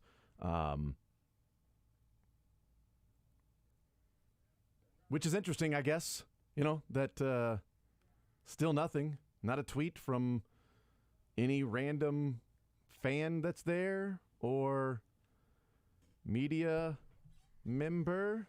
Median might not be. I'm thinking about it now. I'm trying to remember what the setup was not last allowed year. To. I'm guessing that at this point, yeah, that the media who's there will not. The tweeting will begin once they have left the fences, if memory serves. But there are definitely season ticket holders there, and I don't think they get subjected to all the same rules, but I don't see anything from anybody on Chris Jones being there or not. That might make me lean a little more towards him not being there because it'd be really easy for somebody to tweet, "Hey, Chris Jones is here." But I think we might be waiting until closer to 1 to get an official word now that I'm thinking about how that embargo thing might work. 913-912-4810. Did you see this Stefon Diggs thing? Yeah. Let me get to that in just a second. Because an hour ago, Chris Jones put something on Instagram, which is him sacking a quarterback and then doing a sack celebration where he acts like he's making it rain with money. And he says, coming for it all, #year 8. Now, you think it's random that he 1 hour, so that was an hour ago, that was right before minicamp started, that he put on IG coming for it all and shows him making it rain as a sack celebration. Was that coincidental that he just happened to do that on a mandatory minicamp day? Or was that a planned IG? And he's like, oh, whoops, I forgot. Oh, scheduled that one June for 13. Ooh, I meant for that to be June 23rd. Oh, that's gonna cause some waves a little bit. Anything to make of that? Because we know every single Instagram or Twitter or Facebook post is about their profession and mostly about their contract or their happiness with the team. 5 days ago, he tweeted about this fishing trip he went on. I wonder if he wants to be a dolphin. There's a video here on Instagram. Did he go on the fishing trip with Lebo? He wants to go to fish. Because then he can be an Oklahoma Sooner. I mean, that also could be. I don't know what his eligibility situation is. I'm guessing it's not completely. I'm guessing it's not completely coincidental. Yeah. I also don't think it matters. I don't think that much of anything that Chris Jones can post is going to make him more or less likely to get signed. 2 days ago, he posted a gallery of pictures of him just working out somewhere with the caption, "Never satisfied." And that didn't make it to Twitter because it didn't look like a making it rain celebration. I think I bet he's probably not there today, and I don't think that moves the needle for me. I bet he's not there today, and I agree that it doesn't really move the needle for me. It certainly didn't move the needle with him not showing up to voluntary OTAs, because we've seen that, in the past as of last year. And in 2019, I'd mentioned this at the beginning of the show as to, the mandatory minicamp storyline. Is Chris Jones going to be there? Is he not going to be there? That in 2019, when he wanted a contract extension going into the final year of his rookie deal, that he didn't show up to anything in the offseason, including the mandatory minicamp, and he was there day 1 of training camp. Yep. Now, with the next year when he was franchise tagged, then it became very cryptic with the poem and the I can be Le'Veon Bell and sit out a year, things like that. And then, of course, we know the deal got done once Patrick Mahomes' deal got done, because that was always going to be the order of business, that it's going to be tough for you to do a deal with Chris Jones when the most important contract that is going to be signed in Chiefs history is not done. That's not going to happen. That's the cart before the horse. Mahomes done, and then right after that, Chris Jones contract taken care of. There is not that this offseason, but he's also not on a franchise tag to where there is a specific deadline of July 17th or 13th or 15th, one of those days. Mid-July, the deadline for the franchise tag to be signed, or franchise tag players to then negotiate. After that, you can't do it. You can't negotiate. Chiefs can negotiate during the season. They typically don't. But they can negotiate during the season. They can negotiate from now until training camp. They can negotiate during training camp. Travis Kelce's got done during training camp. Tyreek Hill signed his extension 2 days before the opener in 2019 against the Jags. Signed that thing, was announced on Friday. They played the Jaguars on Sunday. So those things can continue, and he was upset and was unhappy about his contract going into year 4 when he hadn't made a whole lot of money as a second-round draft pick. And he still showed up to training camp. He's made a boatload of money now in his career. I doubt that means that he goes, I'm sitting back. I'm not going to show up. Because I do believe the Chiefs are going to take care of him. And he's going to get paid. And this might be the final huge payday for him. It's also going to happen. Where there was an unknown after year 3 for Chris Jones going into year 4 that he hadn't made a whole lot of money. And what if he has a huge injury that year? Mm-hmm. Then what? He wanted to get paid right then, and the Chiefs said no. And he still showed up. So I do think context matters and history matters with Chris Jones. And I also wonder, and I think this is probably part of it, he ain't going anywhere. He's not going to demand a trade or anything.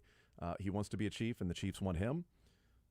That the idea of wearing a gold jacket when his career is over. Adam Teicher said if he never plays another down, he's not a Hall of Fame voter. He said he turned it down. He didn't want to be a Hall of Fame voter. He was offered, said no thank you.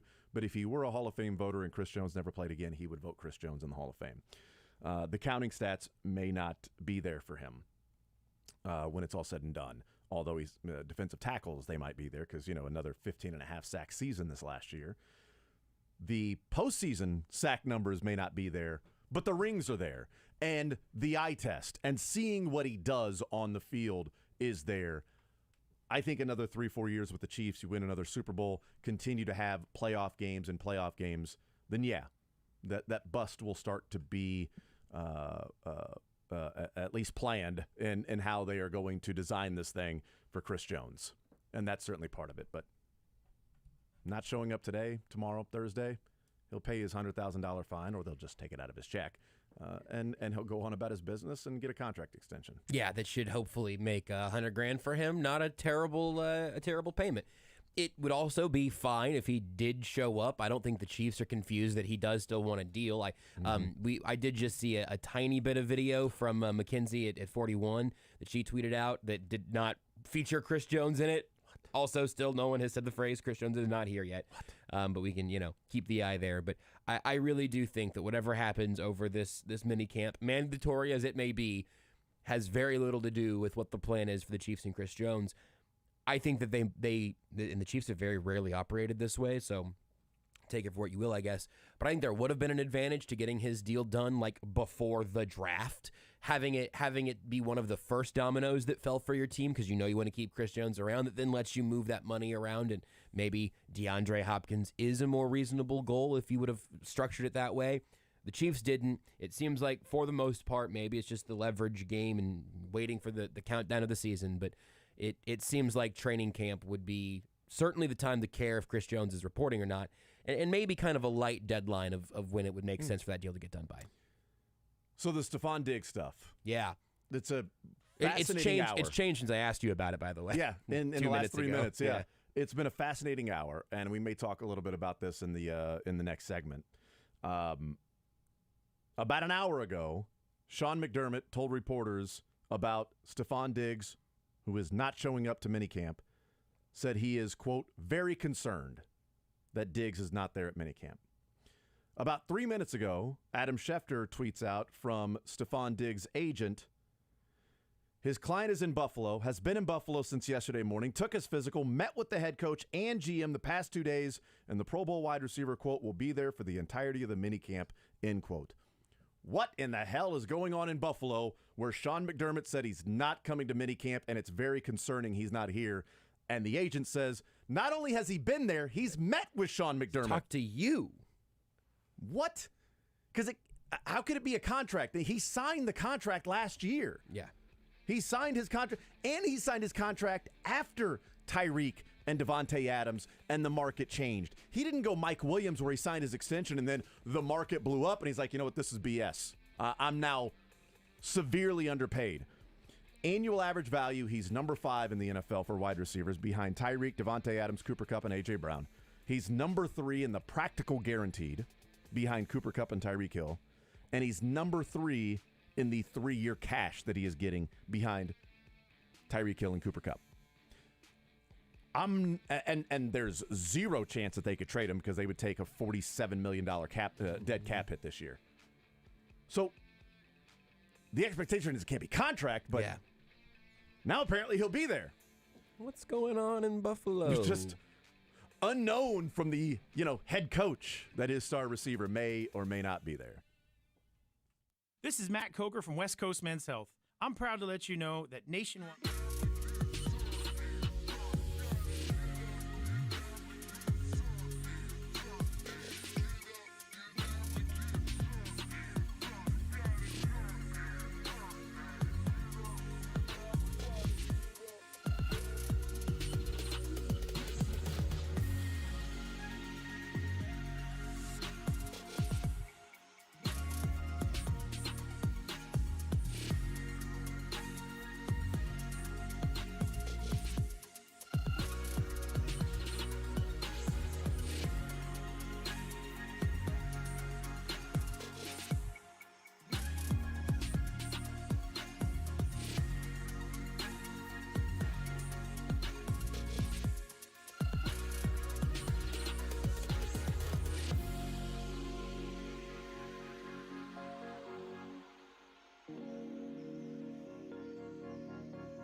Up an hour from now, we'll hear from the Kansas City Chiefs. It'll be Travis Kelce, George Karlaftis, and Clyde Edwards-Helaire. They have been at minicamp practice since a little bit before 11 o'clock. And still no word on whether Chris Jones is there or not, but gave our thoughts there at the end of the previous hour about that after talking with Adam Teicher about a number of different things, with Frank Clark signing with the Broncos and his comments that we played yesterday that he had about the front office, about Andy Reid, about the Chiefs organization overall, the memories, thinking of, waking up and thinking of his time in Kansas City and the success and all they accomplished and winning a couple of Super Bowls, etc. It was very professional from Frank Clark, and not surprising with the way that he was in front of a microphone and sort of just understanding of the business of the NFL. And it was time after a couple of years of taking a pay cut. Chiefs, releasing him, and then it would have been another massive pay cut. It certainly wouldn't have been $5.5 million with a chance to earn $7.5 like he got with the Denver Broncos. So talking about those things, and then sort of that GOAT conversation or not, because Bill Barnwell, again, he has his piece at ESPN of the current players that have a chance to maybe go down as greatest of all time. Patrick Mahomes 15% and Travis Kelce 60%. But Adam and I had that conversation about that. If you missed that, go check it out on the podcast at Sports Radio 810 WHB. The wide receiver room. Well, actually, you know what?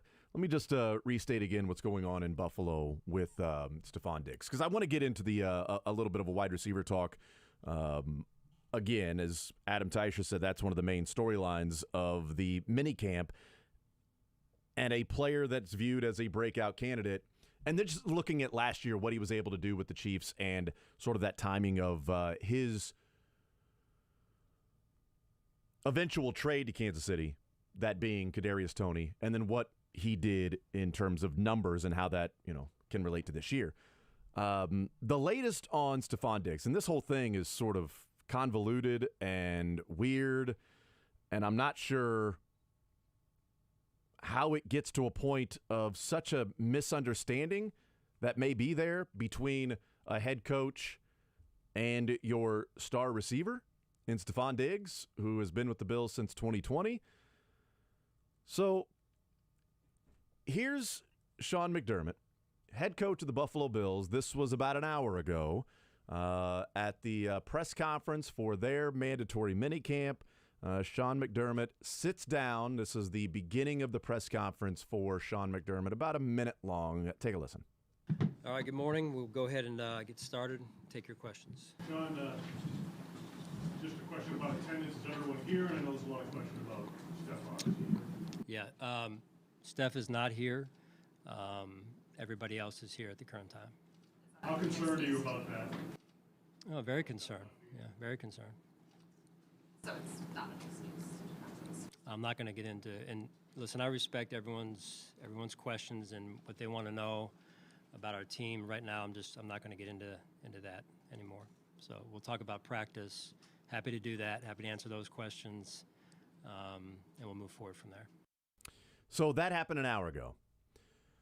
About 13 minutes ago, Adam Schefter tweets out, Stephon Diggs' agent, Adisa Bakari, said his client is in Buffalo, has been in Buffalo since yesterday morning, took his physical, met with the head coach and GM the past 2 days, and the Pro Bowl wide receiver will be there for the entirety of the minicamp. That is a really odd misunderstanding. If that is true, also, how could it be labeled as a misunderstanding when the agent says that his client met with the head coach, passed his physical, will be at the entirety of the minicamp, yet the head coach says everybody but Stephon Diggs is here, and that is very concerning that he's not at the minicamp. I mean, just like, I don't even know what to make of this, because I don't remember a situation like this, because he's either there or he's not. So, the agent says his client is in Buffalo. And has been in Buffalo. But it doesn't say that he reported. But it says he's good. Well, yeah. It says he will be there for the entirety of the minicamp, which has started. So I feel like that sentence can't be true. So he'll be in Buffalo for the entirety of the minicamp. Will he be at the facilities for the entire? Are we really getting into the details and specific words that are being left out? Yes, because one of the reports from earlier was again that he was like not reporting to camp. There was something about his medical examination, and now again, if it's bizarre to me that Sean McDermott could have talked to this man within the last 2 days, either yesterday or 2 days ago, depending on the order apparently between him and the GM. And then now today, it's very concerning that he's not there. All I got, though, is that the agent could be playing a little word game, saying, hey, my client's in Buffalo, and that there's something that they need to hash out behind the scenes there, and that sounds like a tumultuous way to start a Super Bowl campaign, Buffalo. This whole thing is weird because Stephon Diggs, again, we mentioned it, he signed his contract extension last year. He then restructured his contract with the team earlier this season. So if he was mad about his contract at that time, why would he then agree to a restructure to help create cap space for the Buffalo Bills?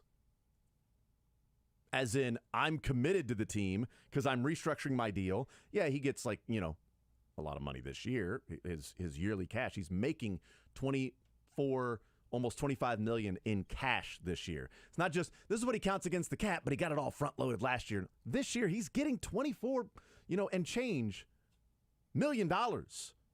And part of that was a restructured deal and getting some of the signing bonus or whatever, roster bonus, whatever it was, and how they labeled it when he restructured his deal. But does he want a new deal already? Is he not happy about the direction of the team? I don't think it's contract related for the reasons you've laid out. Let me remind you of the final act of the Bills season last year. Joe Buscaglia of The Athletic, Bills beat reporter, he had this tweet shortly following the game. Bills wide receiver Stephon Diggs darted out of the locker room with all his stuff before some of Bills' coaches were even down to the tunnel area. Practice squad running back Duke Johnson stopped Diggs before he left the stadium and brought him back to the locker room. He left a few minutes later. There's also the shot of Diggs and Josh Allen on the sideline in that game.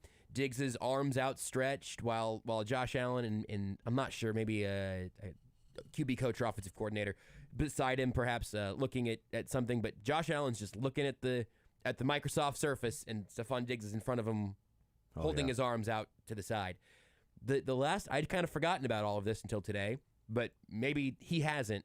Things ended in a weird spot with Diggs last year. He seemed really frustrated on a number of levels.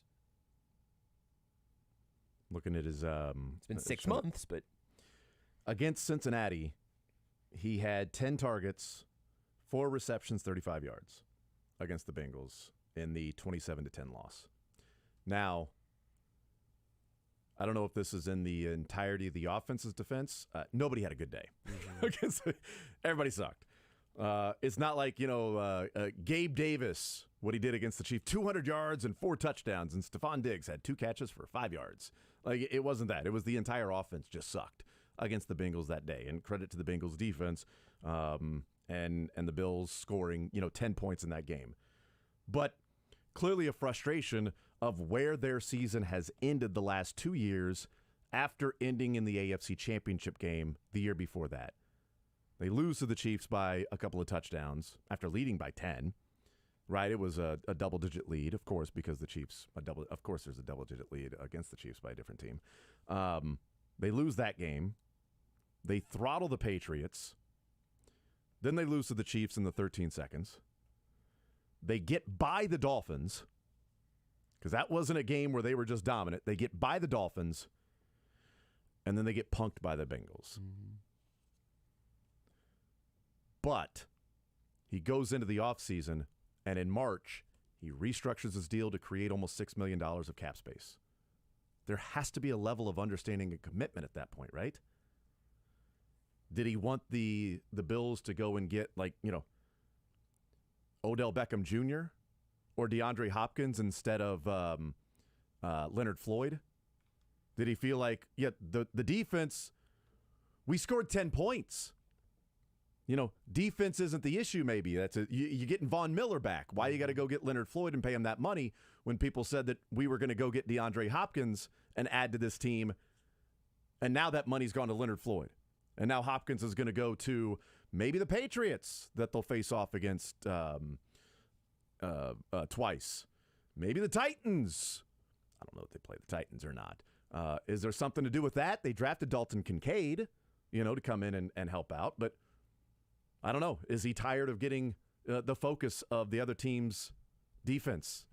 Whereas You see these tandems around the NFL that Stephon Diggs has talked about with an A.J. Brown and a Devontae Smith, a Jamar Chase and a Jalen Waddle, or excuse me, a Tyreek Hill and a Jalen Waddle, Jamar Chase and a T. Higgins, Tyreek Hill and Travis Kelce before that. And it was Stephon Diggs and Adam Thielen with the Vikings, and then Stephon Diggs and Dawson Knox, Gabe Davis in Buffalo. And now it's Stephon Diggs and Dalton Kincaid, who could be a pretty good tight end. I don't know. Was there frustration about where the money went that he restructured his deal to create cap space? Could be. But it's very concerning by the head coach. But the agent says he's there. And he met with said head coach. Here's a story from April 18th on BuffaloNews.com. A quote from Josh Allen here. Josh Allen says, all is good between he and Stephon Diggs. Quote, yeah, absolutely. Steph's gonna Steph. I love the guy. He's one of my favorite people on this planet. Steph's gonna Steph. He's so fiery, so competitive. He wants the ball in his hands 24/7, and I'm never gonna not like a guy like that. He wants what's best for the team. I don't know, man. It just smells kind of funky to me. All of this just has a weird funk to it, and I don't know if there's anything else going on with Diggs and Josh Allen or anything, but this is Stephon Diggs in the Dan Patrick Show back in February, talking about the, quote, nightmare, unquote, ending to their season, talking about it being disappointing, the frustration as the season comes to an end there. But something's not meshing. Something here is a little bit imbalanced, even if it's just a head coach being very confused at a podium today, because we're all very confused now. I am kind of enjoying the tweets that are happening about Josh Allen without Stephon Diggs and all the different quarterbacks. Yeah. There's a picture of Baker Mayfield. Josh Allen without the Stephon Diggs. There's Baker Mayfield. There's a picture of who's the Houston Texans quarterback? Not C.J. Stroud. Davis Mills. There's a picture of Davis Mills. There's pictures of just like random quarterbacks. There's a Sam Darnold picture on the face with a Josh Allen jersey and body, but a Sam Darnold face there. It's just Josh Allen without Stephon Diggs, and it's all of these different random bad quarterbacks. Now, Josh Allen's improvement also coincided with Stephon Diggs getting there. That helps when you look at Josh Allen with and without Stephon Diggs. It makes it look very contrasting, stark numbers with and without Stephon Diggs. I also think there's an element of Josh Allen's just continual progression as a good quarterback. When Diggs got there, I think it certainly helped that. But I think he was also improving and getting better and better in the NFL. And then Diggs got there and he took it to that next level. And now he's on the cover of Madden. Is this already the Madden jinx? Wow. I mean, just thought about that. The Madden jinx already? Before minicamp even really got going. Wow, they didn't even survive a week. Dang. With the Madden jinx. How about that, man? How about that? Well, I don't expect the Chris Jones situation to end up anywhere near what, Stephon Diggs is. Because, last year, the conversation about teams in the NFL and holdouts and is there an issue and unhappiness with a player that's of importance to a Super Bowl contending team was Orlando Brown. And his comments about, well, this ain't the year to be going into the season with a backup left tackle. And his comments that were public, in which Andy Reid then offered his public comment about that's not how we do things around here. And then Orlando Brown eventually shows up to camp and plays the year. They win a Super Bowl. But that was last year. It was what's Orlando? They don't have Tyreek Hill. They have a young secondary, and they've got an unhappy left tackle. Good luck. And they went and won the Super Bowl. Did they? Yeah. That's what I thought. So I'm glad that this year. Oh, no, the Bills going to win the Super Bowl now? That's what I'm saying, yes. Okay, I see. Well, once they beat the Chiefs in the regular season, they will then celebrate their Super Bowl victory. It's been back-to-back years, right? back-to-back years, the Bills have beat the Chiefs, celebrated a Super Bowl, and then they win in the tank the next 4 weeks. Yeah, I think this is a fine pattern we've established. Yeah, so that Hop will on be Get your lines. That's right. Whoever the Bills play after the Chiefs, I don't even know. I don't even care. I'm gonna figure that out. But it's late in the season though, so they'll go in the tank and lose 3 or 4 games along the way. So 913-912-4810 is the text line. So wide receiver. Speaking of Stephon Diggs, I brought this up with Adam Teicher. As his main storyline of the mandatory minicamp was wide receivers. Look, it's a passing minicamp. We know that. Wide receivers. And I talked about Richie James. And then at Pro Football Focus, they have a list of certain positions that are breakout candidates and players across the league.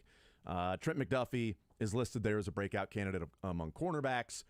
Also listed Kyer Elam, which is really interesting because those two guys are tied together because the Chiefs traded ahead of the Bills and got Trent McDuffie, and the Bills got Kyer Elam. Elam had an up-and-down season. Trent McDuffie was pretty consistent, missing the 6 games with a hamstring injury, but was pretty consistent week to week. But McDuffie and Kyer Elam both listed as breakout candidates in the NFL. Wide receiver, Kadarius Toney as a breakout candidate in the NFL. And I think the view of from the Chiefs to Kadarius Toney, I think can come through in next-gen stats. I saw this morning. This was not listed with Pro Football Focus's list. It wasn't in the blurb or little write-up on why Kadarius Toney is there, just about, hey, he could be really good. But seeing this morning, from Week 9 to the Super Bowl, Week 9, first week with the Chiefs, targets per route run, Kadarius Toney has the second highest percentage of all wide receivers in the NFL, behind only Tyreek Hill, oddly enough. Wow. Tyreek Hill was number 1 in the NFL from Week 9 to the Super Bowl in targets per route run. So when he's on the field, they're throwing him the ball. Kadarius Toney was 37% of the time. Tyreek Hill, 38.6% of the time. When he's on the field, they're throwing him the ball. Yards per route run, Kadarius Toney was 4th in the NFL from Week 9 to the Super Bowl, behind Tyreek Hill, A.J. Brown, and Devontae Smith. When he's on the field and healthy, the Chiefs are putting him in position to where they're throwing him the football. They want to get him the football. 2 things. Health. And a year ago, the Chiefs talked about how small of a portion of the playbook that Kadarius Toney could have learned since he came over midseason, and there's so much that you put on a wide receiver's plate that there was just a fraction of what they gave him to you go learn this. You master these things, and we'll find ways to put you in the game. Now, devil's advocate will be, well, if he's learning those things and you put him in the game, then you probably want to get him the ball when he's out there. So if he knows the entire playbook and you throw in Rashee Rice and MVS another year in the system, Sky Moore another year in the system, if Toney's out there with the full allotment of plays, is it going to be, well, he's on the field, we got to get him the ball right now? Because I can make a case that if they say, he's healthy and he knows this part of the game plan, when he's in, we're going to look his way. Is that going to happen every single time? I don't know, but clearly they want to get him the ball. So when they talk about him having the potential of a number 1 receiver, when he's on the field, they view him that way. Because you have to also qualify in terms of route run and targets and things like that. So when you've got guys that are Tyreek Hill, Devontae Adams, Justin Jefferson, Cooper Kupp that are listed among that group, and Kadarius Toney is number 2, I think there's something to be said for the numbers in limited time, small sample size, Josh. Well, I don't have any drink. Oh, sorry. Backing up at least what the Chiefs say they feel he can be this year. Following up on an earlier story, the Bills Yes. right now are 3.5-point dogs at the Chiefs on December 10th, but the great folks at DraftKings are too cowardly to let me bet on the games after that. Ridiculous. So I was going to parlay a nice, Bills plus 3.5 and then just bet against them the next 3 or 4 games after. Thought we had something special here. Would have been smart. Why not bet on games in December, midsummer? That's just why not? Football. I miss football so bad. I can name 1,000 reasons why to do it. Yeah, me too. DraftKings is here. Yeah. We'll take a timeout. We'll come back. We'll continue rolling. We'll change the subject. We'll talk a little baseball. Tommy Thrall, a Bearcat, voice of the Reds, Kansas Cityan, and a hell of a model American. We'll take a timeout. We'll come back. More Zone next. Want to see more of The Zone? Watch the show live on the Sports Radio 810 WHB Facebook, Twitter, YouTube.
Michaels. We head up until 2 o'clock. We'll hear from the Chiefs coming up in the 1 o'clock hour. Travis Kelce, George Karlaftis, Clyde Edwards-Helaire will be at the podium today. Mandatory minicamp starting today.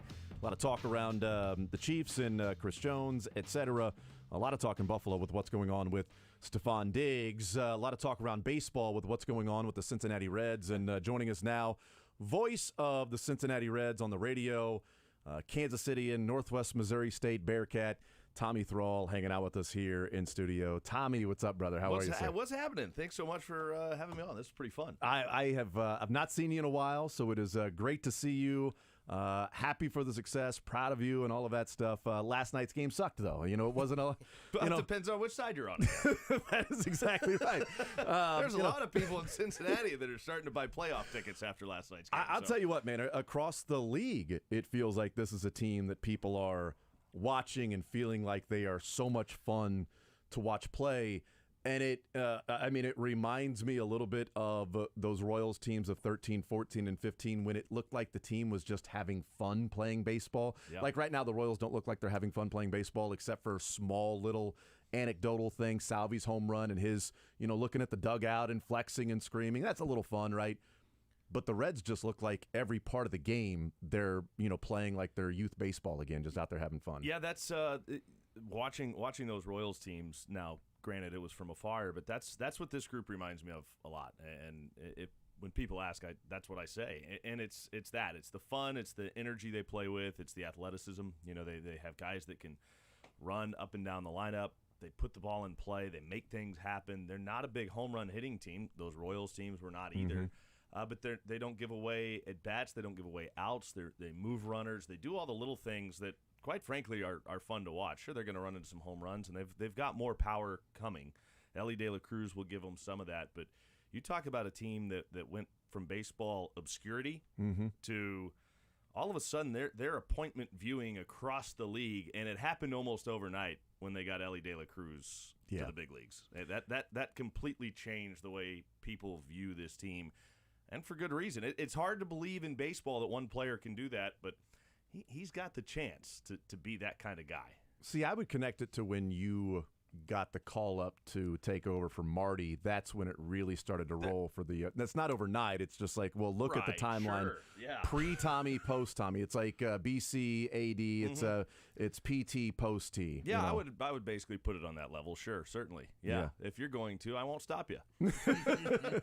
What's life been like? I talked about this at the beginning of the show that I'm curious. I've never actually talked to you about this even off the air, but because of the rivalry that the cities have started to create between Cincinnati and Kansas City, that even last night, Bengals fans tweeting about the Reds beating the Royals, right, in extra innings, that this sort of rivalry that's developed between the cities, a Kansas Citian living there in Cincinnati, a Chiefs fan living there in Cincinnati. What's that been like for the guy who Reds fans listen to every night? Right. Yeah, I try to hide it a little bit. My bad. My bad. I apologize, everybody that's listening. All those fanatical Reds fans and Bengals Your new fans. Arrowhead tattoo on your forearm looks like it's healing up. It's great. So, it is great. Say 2022 champions and a Lombardi Trophy. Is that Burrow in the background? Yeah, he's back there. Yeah, no, it's funny. I had some friends from Northwest that came up. They're T-Bone's friends. I had a bunch of my T-Bone's friends come up. By the way, Tommy interning with the T-Bones, and working with the T-Bones before kind his of where I started. Career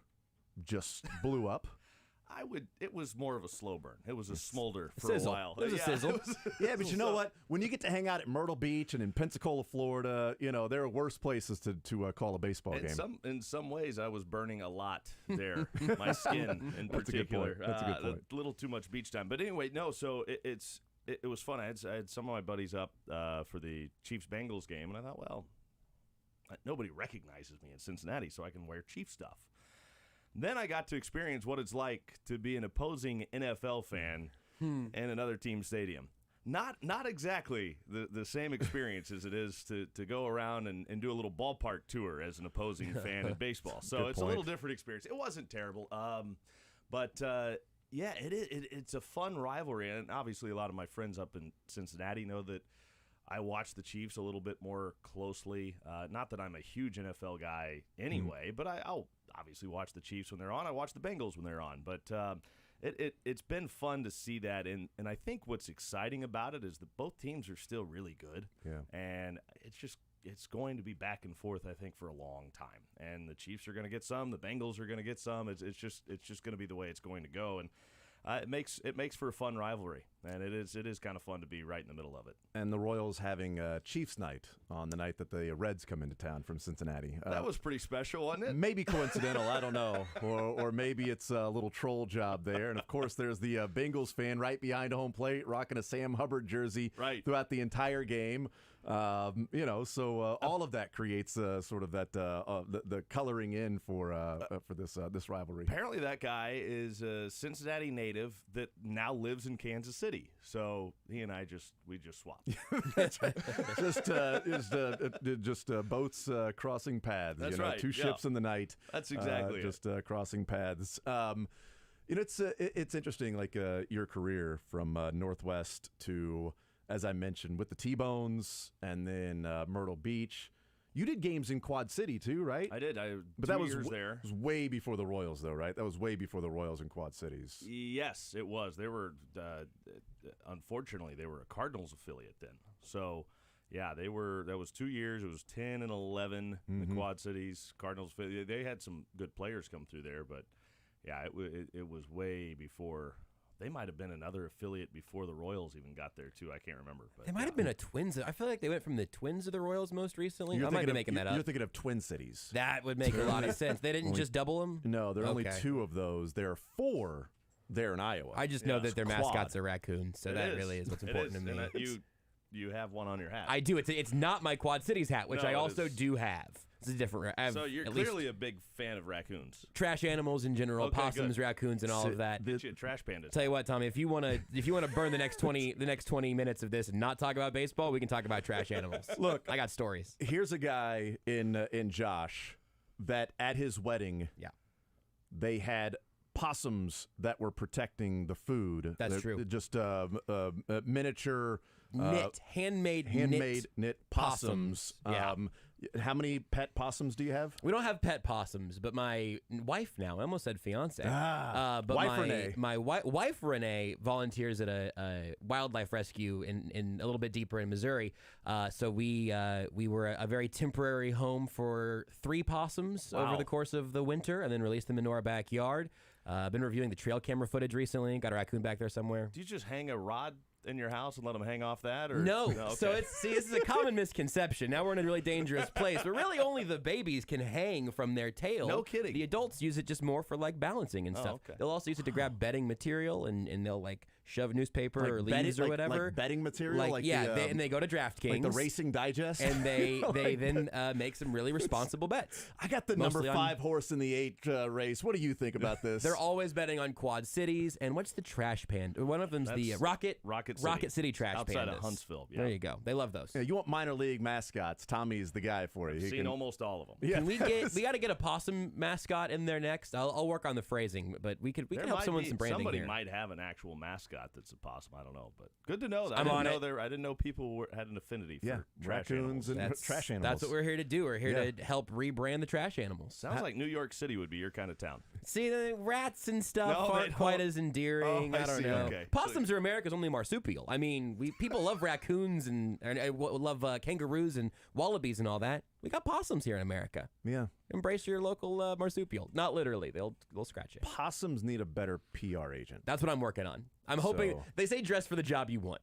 And you And wear then I'm wearing a hat? raccoon hat just in case the job for possum PR rebranding ever comes up. Got to be honest with you, this is not where I saw this going. That's how it usually I goes. had planned this. We discussed this. It's here on before- the rundown here. beforehand. I said, "Can you wear your raccoon hat? Yep.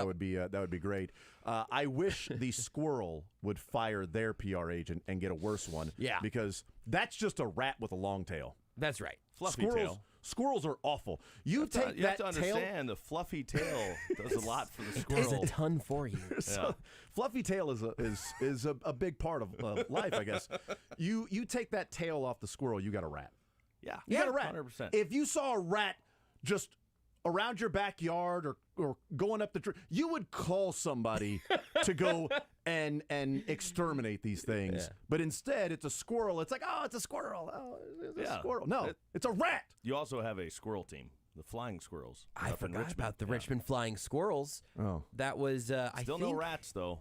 No. No rats. There was The squirrels. They're just the rats. It's Basically just rats. synonymous with that. Do you have a favorite minor league mascot? Now that we put you on the spot here? Yeah, no, I wasn't prepared for that. No, I don't think so. I like the Trash Panda's name. Me too. And Love the there's- Rocket City Trash so that one's a pretty good one, but they weren't in the Yeah. league when I was there. So the Montgomery Biscuits might be the best. For one, they have great colors. They've got the butter and blue. Is what you could call them because it's golden butter- yellow. Butter and blue. So good. But they have their logo is this biscuit with eyes on top of the biscuit and a little pat of butter right there as a tongue. It's great. Great. That is brilliant. It looks like a demented McDonald's mascot of some sort. Definitely could be, yeah. Really, really good. Probably haunt your dreams too, but that's all right. That's perfectly fine. That's Yeah. what those minor league mascots are supposed to be. Bingo. They're supposed to be fun. Savannah Bananas. I mean, it's a random name. You name something Bananas. But it rhymes, so it works. That's a great point. Yeah. That's a great point. We need something to rhyme with rat. I'm going with Omaha. Anything around with squirrels. We're gonna figure this out one way or the other. Yeah, I'm not great with cities and The geography. Wisconsin so- possums. Not quite No, right. No, that doesn't Too work. many syllables. Doesn't work. You need to get somebody in the hip hop industry. They can find ways to make those things rhyme. I'm working on some rhymes. Yes. Tommy Thrall, voice of the Reds, is hanging out with us. Northwest Missouri State Bearcat, T-Bone, Quad City, Pensacola, Myrtle Beach, all of those different things. How's life been for you in these last 3-4 years as growing into a Major League Baseball play-by-play radio announcer? And when I met you when you were just a 19-year-old kid, it's like, I want to do play-by-play in Major League Baseball. And I'm like, oh, I want to go to the moon. Right, yeah. That's cool. I want to make my own cars. Right, You know, sure. that's cool. Then I actually heard you start to broadcast, and I thought, oh, well, I should probably practice some more because it's inspiring and intimidating at the same time. But growing into now being the voice of a Major League Baseball team. Yeah, it's funny. I was home at Christmas. My dad, we were just sitting around talking in the kitchen. My dad goes, "Does it ever hit you that this is real? Do you ever pinch yourself?" And I do still at times. It's crazy to think about it, and not just being in the big leagues, but being with a team with a historical broadcasting legacy like the Reds have. It's incredible. I mean, it goes all the way back to Red Barber, Waite Hoyt.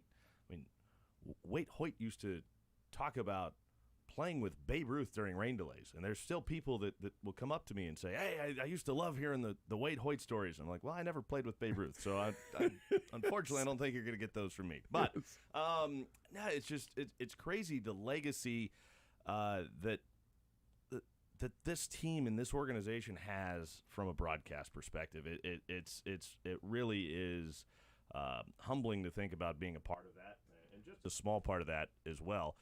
But it really is special, and I get asked, from friends here, would you ever come back to Kansas City? And I never say never, but I'm so happy with where I'm at.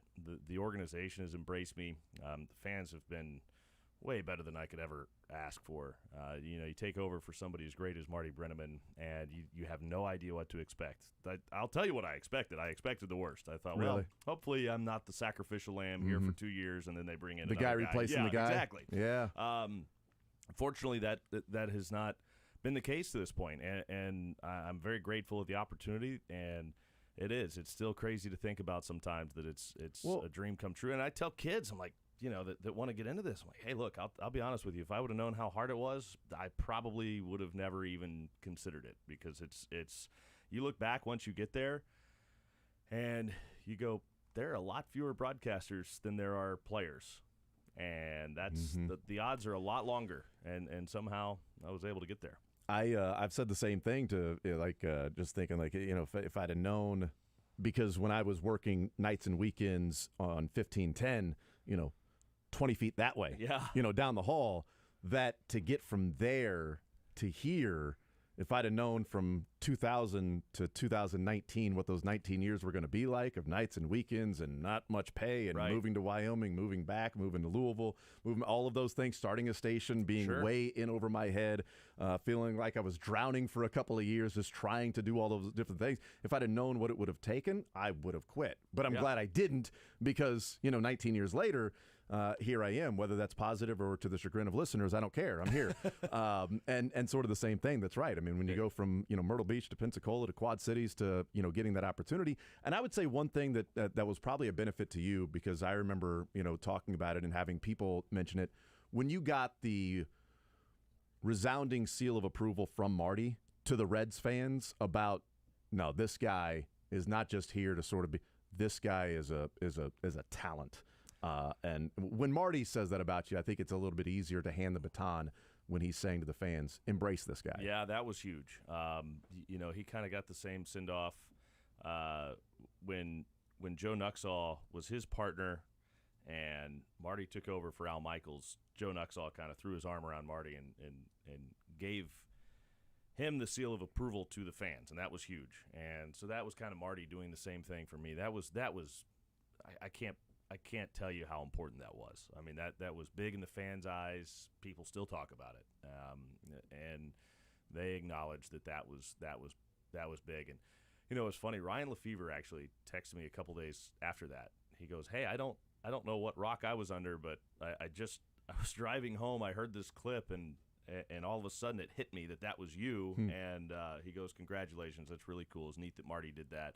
And it just kind of shows you how impactful those words can be and how far-reaching that kind of approval is. And it was really special, and I think that's a big part of what has allowed me to have any sort of degree or any sort of success that I've had so far in Cincinnati. Is a big part of his words and kindness and passing the torch.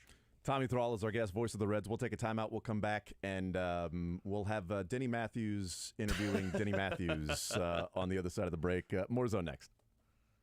You're in the zone with Jason Anderson on Sports Radio 810 WHB.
Okay, yeah, go ahead. Go ahead, Jesse. With Jason Anderson I was just curious. Harry, I'm sorry, the food's here. on Sports Radio 810 WHB.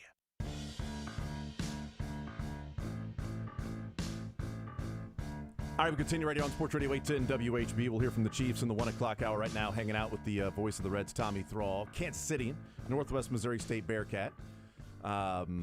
And one of the better Denny Matthews impressions that I've heard. I think it's pretty good. So Probably not as good as it used to be. Well, Tommy, just as we're getting ready for the game tonight and game 2 of Reds and Royals, I think yours is better now. What's your thoughts on Ellie De La Cruz? See, that's pretty good. It's probably better than mine now. I don't know.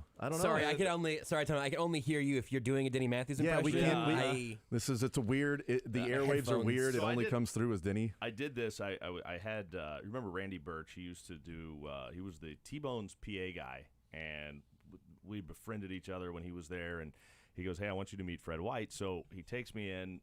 We go to have lunch before a Royals game with Fred. It was long after he was broadcasting, but. And I had to do Denny Matthews for Fred White. Well, it got his seal of approval. And That's he goes, good. well, I want to take you in to meet Ryan and Denny before the game so you can do that for Denny. And I start shaking. All of a sudden, I'm terrified. I'm like, well, I'm done with lunch now. And I'm just praying that he's going to forget to do this by the time we're done with lunch. We finish up, and I'm thinking, that's perfect. First pitch is in like 5 minutes. There's no way. He goes, all right, why don't you go in and go meet the guys? I'm like, oh. No. See, there's your Fred White. Yeah. So, all right, okay, now I got to do this. And I was so nervous to do Denny Matthews for Denny Matthews. And Ryan's there, and all I could get out was, and gone, Harvey. And that was all I could. That was all I could muster. Gone, Mike Sweeney. Ryan looks at Denny and goes, that may be the best Denny Matthews we have heard. And I thought, well, that's all I got because I'm trembling now. It's the most nervous I have probably ever been in my entire life. But I've used to the parking spot, easy to spot, easy to park. The parking spot at KCI. See, I also you guys have the same calibrators. Yes, that's right. Official time and temperature brought to you by the parking spot. Easy to spot, easy to park. Parking spot at KCI. Yeah. So, I mean, yes. Yeah, that's it. Because Denny will talk, and he'll just be talking, and then all of a sudden he'd just fade away. Yeah. Randomly just be talking, and then he's done. Yeah. So gone, de Jesus. I asked him yesterday. I said, "So how is it working with Jake?" And he goes, "Well, you got to.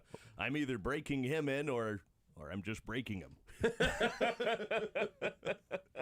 That's great. That's great. Yes, he did. He came into the booth yesterday, and over the years we see him a lot in spring training too. So I've gotten to talk to him, and he knows how influential he is on me being here and in my life and my appreciation for broadcasting. And so it's really cool. Anytime I get a chance to just spend 5 minutes with him and just talk to him, whether it's just about baseball, broadcast, doesn't matter what it is. Yeah. Yesterday we were talking about Marty Brennaman for a while, and it's just such a cool experience for me to get to chat with him and look at him now as a peer, which we're not really, but I guess technically are. But it's. I think his peers are in a different class now. I think they all have a plaque in Cooperstown somewhere. So, not quite to that level, in but time. In time, Tommy. But it's so cool to be able to talk to him, and any of the time I get to spend with him is really, really special. And he couldn't be more gracious. Yeah, and the stories. I mean, the stories about during the summer, we see Patrick Mahomes going down in Texas and working out with all the wide receivers. Denny Matthews would run routes for Lynn Dawson. Isn't that wild? Just crazy. Stupid, ridiculous stories or random things like that. That Lynn Dawson, to stay in shape with his arm, would be like, "Hey, Denny, can you run routes for me at whatever random high school field we're going to be on?" Yeah, it's just, of course, that stuff doesn't happen now. Yeah, no. I would like to see Ryan running routes for Patrick Mahomes. Lefevre, what are you doing? Do you not have extra time during the day? So supposedly Joe Burrow lives near where I'm at in Cincinnati, and I haven't had him knock on my door yet and say, "Hey, can we go down to the park and run some routes real quick?" Did he not know your intramural, exploits there at Northwest Missouri State and flag football? Maybe I should tell him. Yeah, that's right. Maybe I should tell him. You know, all we need here is Joe Ramsey and Steve Serrano. That would be large. We'd be good. That was a dream Chris team Ward as far as here. broadcast go. Exactly. You got a guy who's rocking the FM side. Joe moved to Denver and was doing his thing. You're Major League Baseball, and I'm just here talking about you guys. Here talking about you guys. It is pretty special. I talk about that group a lot because what we had there, I can't imagine there has been another student broadcast group that we're all on the air, all in the same broadcast, that have gone on to actually work in the industry. Mm-hmm.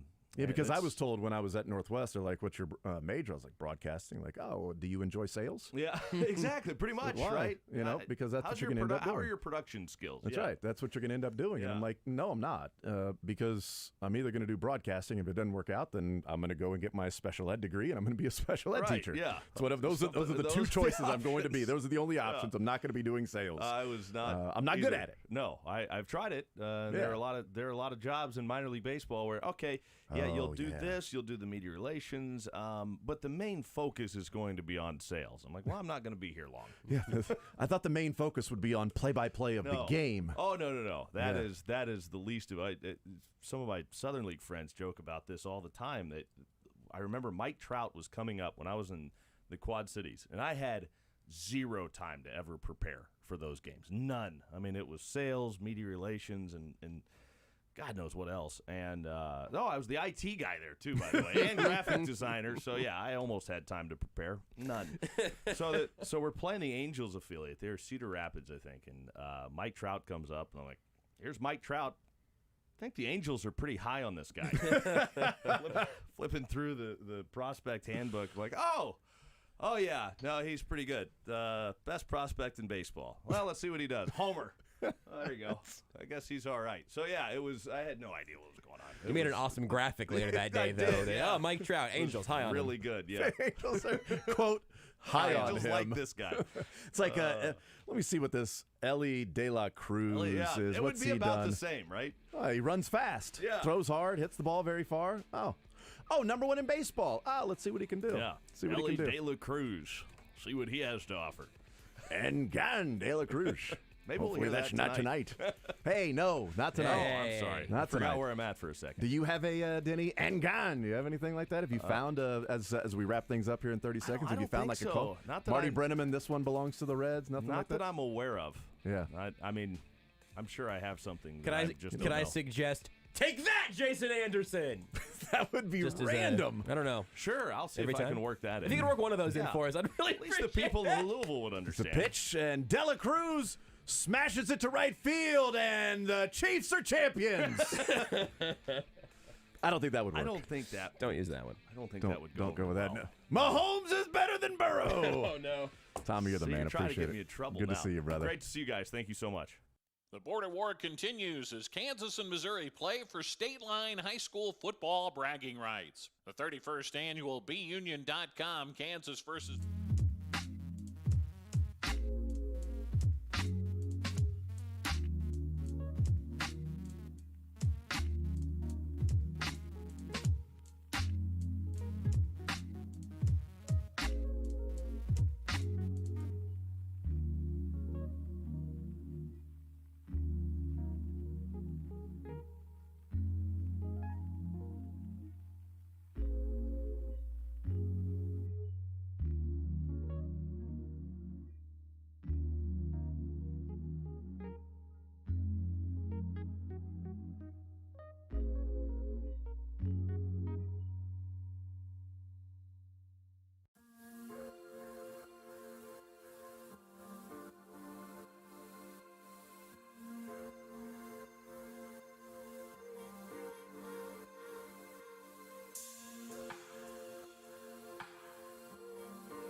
Possums. Or just go double silent O's, the Maha Possums. Maha Possums. Both good. Take either. Lehigh Valley Iron Pigs. A Pigs couple is of others that are there. Yeah, so fun with minor league mascots. 913-912-4810. Kansas City Chiefs wrapping up day 1 of 3 with the mandatory minicamp. The final days that they'll be around the practice facility before they head to Missouri Western next month for training camp. There in St. Joe. Travis Kelce, Chiefs tight end, at the podium. And here is Travis Kelce out at Arrowhead Stadium. Hello. Hey, Trav, I mean, this has been a completely different offseason than after 54, especially for you. Yeah. I mean, are you doing anything different? Are you cognizant of that? Is there anything you feel like that you need to back off of or say no? Or? No, honestly, kind of evaluating what that year was after the first Super Bowl. We lost that Super Bowl, so I don't want to lose any game, let alone, having that feeling that we had the year after we won it then. So it's just, making sure that we dot all the I's, cross all the T's, and keep everybody motivated to go get another one. At the same time, since you didn't get to experience that the first time around, is there a little bit of, hey, I want to relish this a little bit more? No, you just got to live in the moment and appreciate what's at hand. And what's at hand is that we got another chance to go after another one here this year. And we got a lot of great players, a lot of the same great coaches in the building. And with that, you just want to stay focused on the future. We can reminisce about that thing any day. Travis, what are your early impressions of Rashee Rice and the rest of some of the She is doing great. I mean, he's big body. He's got a lot getting thrown at him right now, as all the rookies do and all the new guys do. But Rashee's done a great job about accepting that challenge, and that's the first thing. Accepting the challenge of not only is it going to be mentally tough, but we work hard over here. We get things going, and there's no excuses. Coach Reed doesn't allow guys to create those excuses of being young and being new. The playbook is what it is, and we need you to master it right now.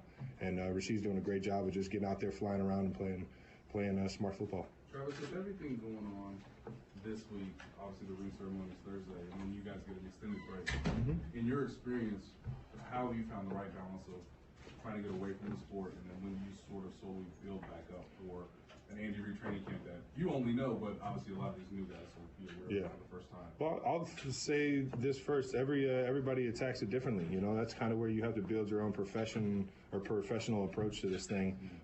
Everybody gets that free time off, and you got to do something. You just have to do something productive with that time, and you got to find a way to keep getting better, even though you're not in the building, and working on routes and stuff with the entire team. But it's over the course of my career, I've just found the groove of when to get ready. I take camp very seriously. I take preseason very seriously.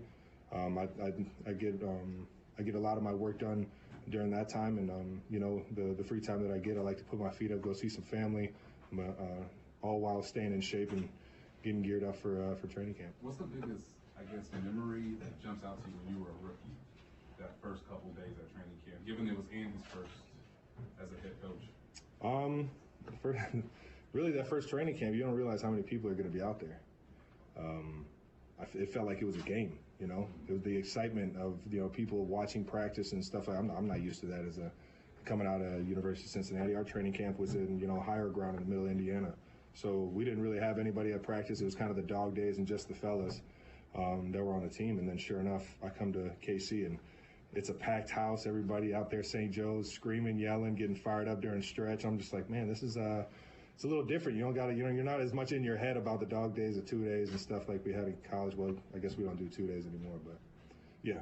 So I would say the crowd is definitely what stands out the most. Is there a moment you had that first season where it's like, oh, this is like welcome to the NFL moment with Coach? With Coach, I slowly realized how Coach wanted things to get going. Like, I think he even said it on my on the podcast or the show that I got with my brother, Neil Heights. He was saying, the first 5 years were a challenge, which is fun to look back at. The first 5 years, and I've actually watched a lot of that tape, and I'm like, oh, all right, yeah, I get it. I get where he's coming from. Just to you find that professional approach and you find that, that groove. And I think Coach Reed does it the best of, channeling everybody to that discipline aspect. Is hard. It's not an easy thing to get a bunch of, grown men to stay disciplined on stuff like, So it's just, I think the welcome to the league moment with Coach Reed was just that eyebrow he gives you, man. That thing, he just looks at you like, all right, I better pick it up. Yeah. Better stop screwing around. When's the last time you got one of those eyebrows, Carl? When I pitched the ball against Cincinnati. I'm Mike Stockwell from the New York Times magazine. Can you look back on the Super Bowl a moment, and specifically at those 2 touchdowns where guys had like an acre of ground to catch the ball? Yeah. And tell me how that happens. And did you know that was going to happen? What as the play was even called? I mean, that's it's hard for civilians to understand football. So explain how that play came about and how those guys are so wide open. Yeah, well, first things first is great game planning. The coaches do a great job of understanding what, the tendencies are for the defensive, the defense that we're playing, or the defensive coordinator, and what his tendencies are to call in that area. And then, and then play design. You get everything mirrored up the exact same. That's a lot, and a tip of the hat to our coaching staff, both in the run game, the pass game, because all of it kind of ties in together in the red zone there. But tell me about that play specifically. What's going on? You're on the field, you're not catching the ball, but what's going on in that play? I mean, there's a sleigh is pointing this way, and all of a sudden somebody's running the other way. What? Typically, what we've shown on that play is just we have different versions where the guy in motion goes all the way across field, so the defense will just, they'll have an answer for that. They'll have, whether it's, passing it off to a guy on the other side of the field, or, the 2 guys playing man on that side of the field, which you saw a couple times in the Super Bowl, where they kind of just got confused on who had who. And that's where it comes to where the offensive coaching staff and then the guys doing it the right way on the field, giving nothing to the defense that we're doing something different. Travis, is your training any different now that you're getting older and all? You're older and wiser, better, you look like a fountain of youth, you can say everything you've done. But I mean, what do you do to maintain that we all get a little older? I just love the game. I think that kind of keeps me living with a I don't know, a young, fun-loving football player. I get to play a game for a living at the age of 33, 34, and I think that's I don't want to lose that. I don't want to lose that excitement that I had for the game when I was a kid. And every single day I get to come in with the best team, best players, best coaches in the world. So it makes it easy to come in here and just enjoy it. But I would say I just focus on a lot of the smaller things, the details of things, and just try and make sure that everything as an athlete in terms of muscles and explosion and things like that everything's firing, so I don't go out there and tweak my back like I did last week. You mentioned you're taking this time seriously, like preseason and camp and all that. But how much? Karen mentioned, you're older in your career. How much do you embrace the mentorship, with I love it, Sky and those kind of guys? We got the best tight end room in the league right now, and it's fun to be a part of all the just the grand scheme of things in terms of this offense and what it can do. But coming to work and being around the tight end group, man, we got a fun group that just loves to play this game and wants to make plays, no matter how they got to do it. Whether we're blocking, whether we're catching the ball downfield, or just finding a way to get somebody else open. And that's the beauty of the tight end positions, that we're pretty selfless, and whatever you need, we can do. And the young guys, man, the guys that are kind of still getting molded into this offense that you'll see this year, any bit of advice I can give to anybody, and that's kind of across the league. I'll give nuggets of gold over here, tight end U coming up next week, or what I think are nuggets of gold. And you know what? And it'll be I'm here to try and get everybody to be at their best, and still got that confidence that what we do over here is always going to be number one. Okay, we have 4 more. We gotta wrap up, guys. So Todd, Blair, Pete, Mackenzie. How much does that keep you young? Keep me young, man. I'll tell you what. It is fun, man. Seeing Jody Fortson fly around, seeing Noah fly around. Matt Bushman coming in, making plays every single day. That gets you excited about the group. So that alone kind of builds the motivation that, kind of builds the beast and gets you to want to fly around too and have some fun catching the ball and getting open, man. So without a doubt, man, I think it fuels me. But I think this entire team fuels each other. We don't got a lot of drains out here, but it's all City of Fountains out here. Travis, one of the things like on the podcast that you guys are doing, there weren't podcasts when you were, maybe there were, but you probably wouldn't have been trusted to do a podcast in your first 5 years of the league. That's fair enough. And now you are. Can you tell us? I don't think I've heard you talk about how that came about. Did you ask the team permission? Were they like, all right, Travis, we trust you to do this now? It was kind of like when I got drafted. It was just like, oh, all right, who are you doing it with? He was like, I'm doing it with Jason. Like, oh, okay, whatever. You can do it then. So that was basically the premise of it right there. So it's only Jason. He has to trust you too, though, right? I mean, on 3rd and 10, I think I built the trust enough, but yeah, we're still working on everything else. I don't think we've talked work in progress since the SNL appearance, but I'm just wondering, what did you appreciate about the way they go about their business? It was a machine, man. It was a very strategic, structured machine, and then there was a lot of fun in terms of the creativity. The structure is there so that everybody that is creative can kind of have like parameters. And on top of that, everybody works great together there. All the writers, the production, everyone, it's like a team effort. So in terms of like drawing up plays and going out there and performing, the plays on the field and the creativity that's kind of built into it all, there's some similarities, I will say this, but there's nothing like being in front of the world with a mic in your hand. Pete and then Mackenzie. I know that you recently hired some off-the-field representation, just given some of these opportunities like the match and SNL. Questions always asked is how long do you feel like you want to go? Just considering sometimes when tight ends get to their mid-30s, they start to look at that. Till the wheels fall off, baby. I love this game, man. I know I'm gonna miss it when I'm done playing, but it's I hear you on that, and that's a business decision I'm sure I'll have to make at some point in my life. But for right now, I'm in this building wanting to win football games, man. We have to ask, last night you got a second chance at a first pitch. What was that? I'll tell you what, I got lucky. I did. I got lucky. I don't know if you guys saw the left foot slide there, a good foot, but yeah, I think that actually helped it come back over the plate. So yeah, I got lucky. I didn't fall on my tail and go viral yet again for the wrong reason. But yeah, shout out to Bobby Witt for he kind of painted that corner for me a little bit, put it over the plate. So thanks to the Royals for letting me get a second chance. And I'm sorry, Cleveland. I'm so embarrassed to come back home now. But you know what I mean. Travis, are you at all impressed with what you're accomplishing at what is considered an advanced football age? I would say my mentality is always on my worst critic. I can't watch myself on film without just absolutely just telling myself that I suck 90% of the time. There's times where it's fun and you make it play or you get open, you make a good route or you make a good block. But at the same time, it's you have to be your own worst critic. You can't sit there on the times that you have success. There's always chances where you can just keep getting better and getting better, and that's just kind of the mentality I've always had in my athletic career, man. All right, there's Travis Kelce. We will hear from George Karlaftis. We'll hear from Clyde Edwards-Helaire. I believe Edwards-Helaire, and then George Karlaftis is Travis Kelce at the podium. He is a guy that's going to be 34 years old, his 34-year-old season, and says that he's found that groove in his career of the offseason of when to work, when to chill.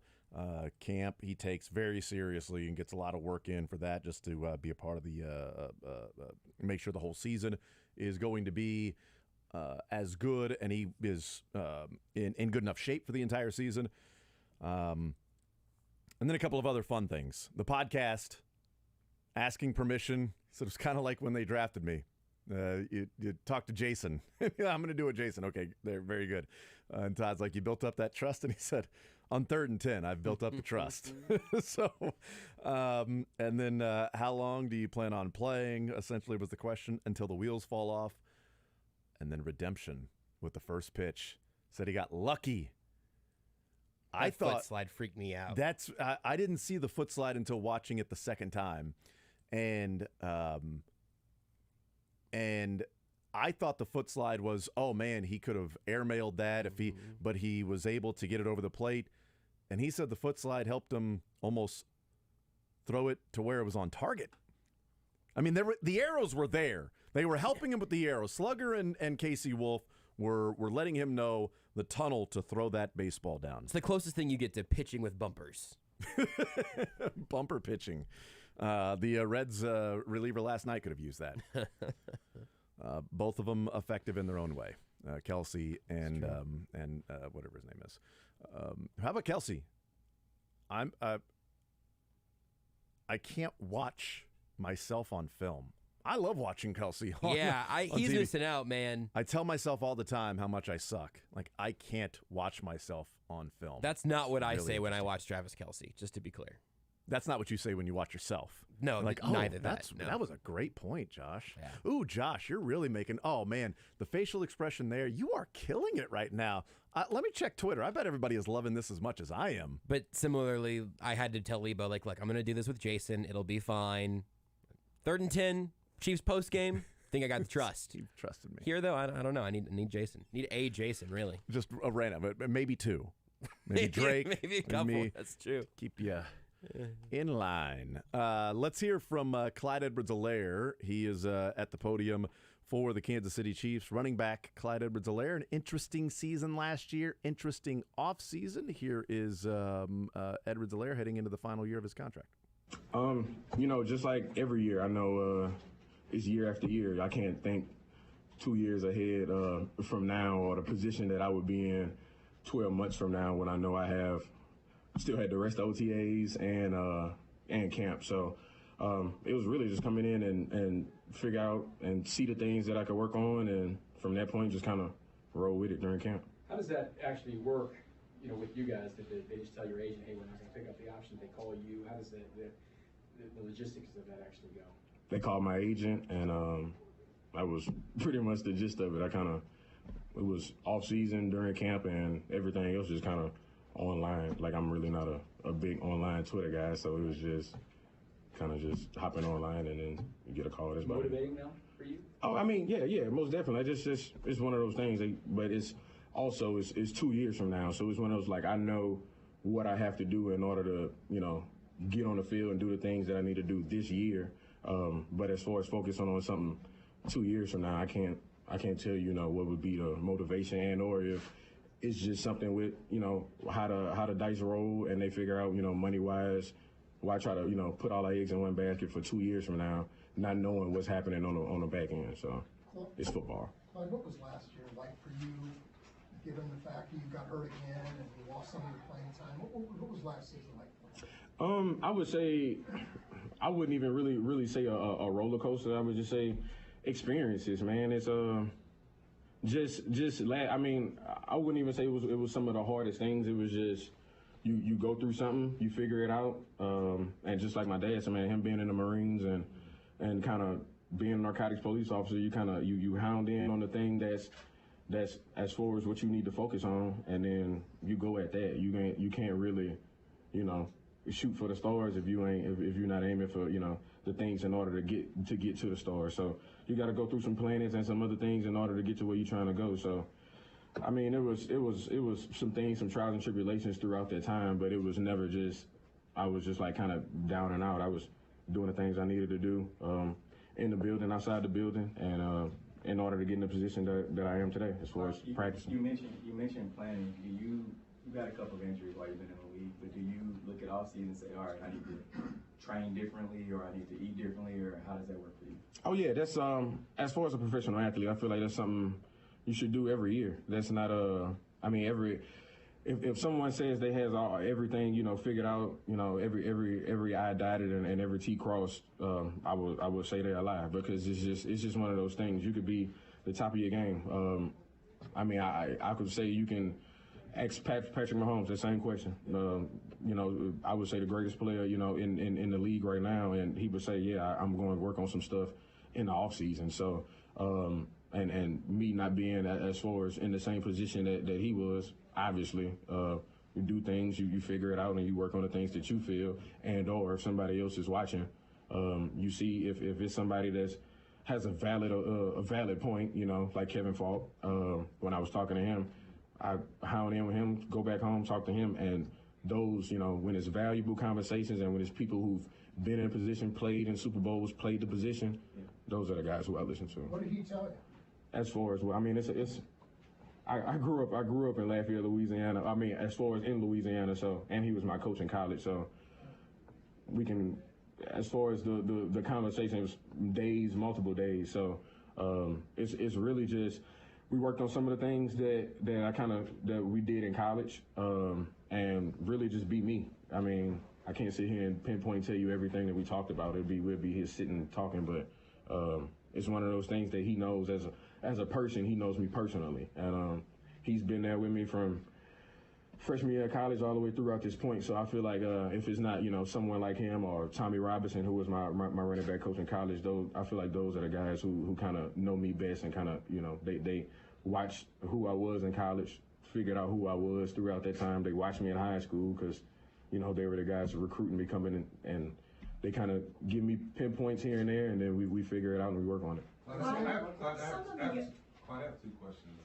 How close were you to playing in the Super Bowl? How close did you feel like you were capable of maybe contributing on the field? I practiced that week, the whole week. I played receiver that week. I played the Z and the zebra. Pretty much played every position with the exception of quarterback and O-line throughout practicing through that week. So I was in my mind kind of thinking that I got activated, say like Tuesday or Wednesday of that week. I really don't know. But I mean, initially it was just going out there, didn't think I was playing. So started practicing.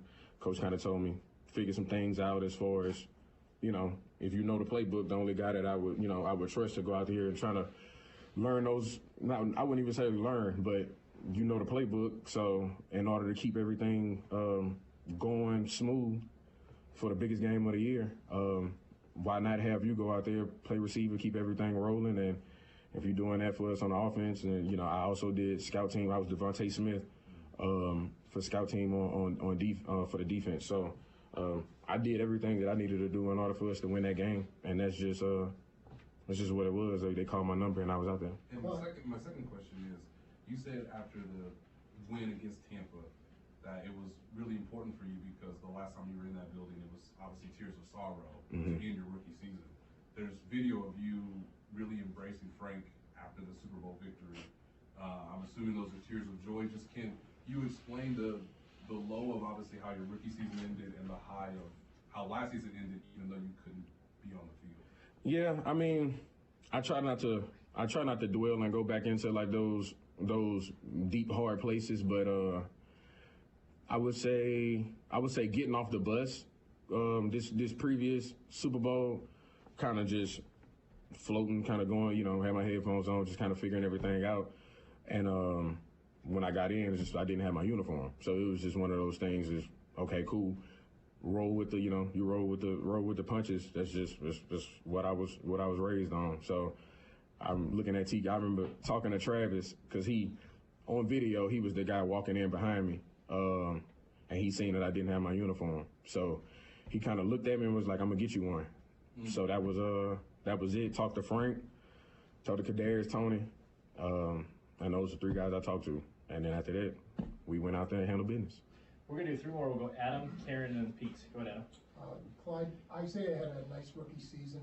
From your experience, what's that like going into your second season? Do things get any more difficult in any way? What advice do you have for him going into a second season? I would say things get slightly more difficult in the fact that people just watch a little bit more film, or you have more film.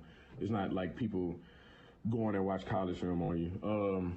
But, even with that case, it gets a little difficult, but he's also learning. Like, this is not a place that you come in and it's your first year and you rolling and then we just kind of like, okay, he's straight. Like, we go in, we bounce things off of each other as far as the things that, he may feel like he need to work on.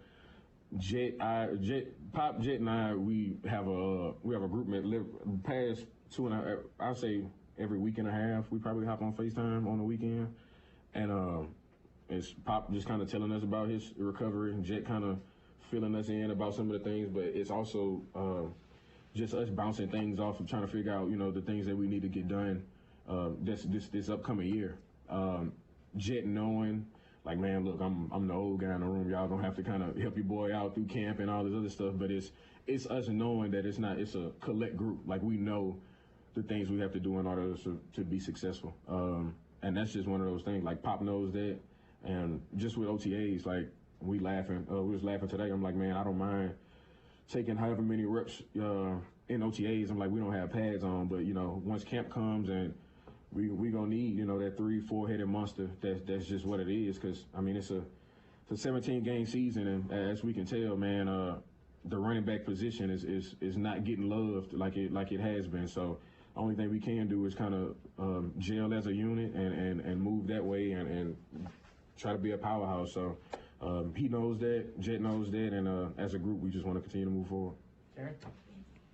You mentioned something how Travis helped you. He was just in here saying he wants to help anybody who will listen, any position. What kind of influence does he have on the team as a leader, since he's so willing, to go past the tight end room and anyone who wants his expertise? What kinds of things has he helped you with, and how do you see him helping the team? I really can't speak for everybody else, but Common said, like, Travis is a Northlander, and I stay up north too. So I would say he's probably my closest neighbor. So the conversations Travis and I have are not always just based off football. I even said probably last year before last, in camp. I just was like, man, Travis was that guy who kind of helped me always kind of get over that edge and has always been there when I needed him. And that's just who he is as a person. And I'm the type, if I feel I can trust you, that's who I lean on. And I feel like as a team as a whole, everybody feels that way. Like I can go deep down and really know, like, the conversations I've had with Travis, he's helped me a lot. But as far as just team wise, I mean, I see him at practice. I see him in the locker room. I see training room. If it's Travis is in the training room and he's messed up with something, he may be, more on a bad end than the next person, but he's giving the words of encouragement to that guy who may not be in the same position that he's in order to get them back on the field. So it's someone that you need to have on the team, and I really just having him around, especially me being here these past 4 years. I don't think my headspace and as far as how I feel in general, I kind of give kudos to Travis for that, because he's helped me a lot. Last one, Pete. Clyde, obviously off-season schedules are crazy. I know that a number of fans didn't see you at the championship parade. Was there anything more than just scheduling that led you to the decision, or was it something that you just didn't feel? Yeah, that was, I want to say probably 3-4 months prior to that, I made an obligation. And I remember laughing with Jet. I was like, man, I'm like, we gonna win the Super Bowl. Like, what's the point? Why we don't have the parade, like, possibly on this date scheduled?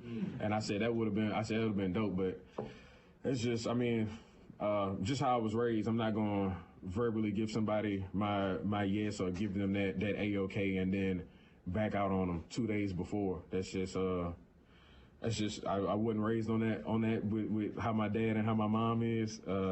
So if I give somebody my word, that's just in my head now. I remember just keeping a promise in the 3rd grade to this girl, and like to this day, it hasn't left. So it's just one of them things. Like if I stand on it and I tell somebody that I'm going to do it, and I'm going, like, it's just what it is. No matter the obligation, no matter the situation. Having eye contact and telling the person, what you're going to do is what loyalty and trust stands on. So that's what I was on. All right, there's Clyde Edwards-Helaire. A lot of stuff he got into there, and we can certainly talk about from the different answers and off-season and last year's into the regular season, into the playoffs, and the week of the Super Bowl. All of that that we can get into. Here is George Karlaftis at the podium as day one of mandatory minicamps wrap up with the Chiefs. What was it like? It sounds from Tom Mahali's perspective, you reached out to him, or there was some sort of connection beforehand. I guess why, and what would you say you gained the most so far? Yeah, just during the offseason you have some time off, and then you kind of get to thinking about different stuff and how you can improve going into your second year, going into the next year. And I knew there were some Chiefs players and guys that have been a part of the organization that live in town. And I just reached out to him just to get some knowledge, and it turned out to be a great relationship, and he's been a great mentor and a great person to me. Something we talked to you a lot about last year was just Frank and his impact on you. What was those conversations like? Just saying about from a team wise and just what he meant to you. Yeah, I mean, I love Frank. You know, he meant the world to me. You know, everybody on this team that was a part of him. You know, it's a great person. You know, at the end of the day, he got to do what he got to do. You know, that's his business. But I love him, man. He just taught me so much that I'll take not only with me forward as a professional football player, but in life too. George, are there some things you're working on this offseason? Sorry.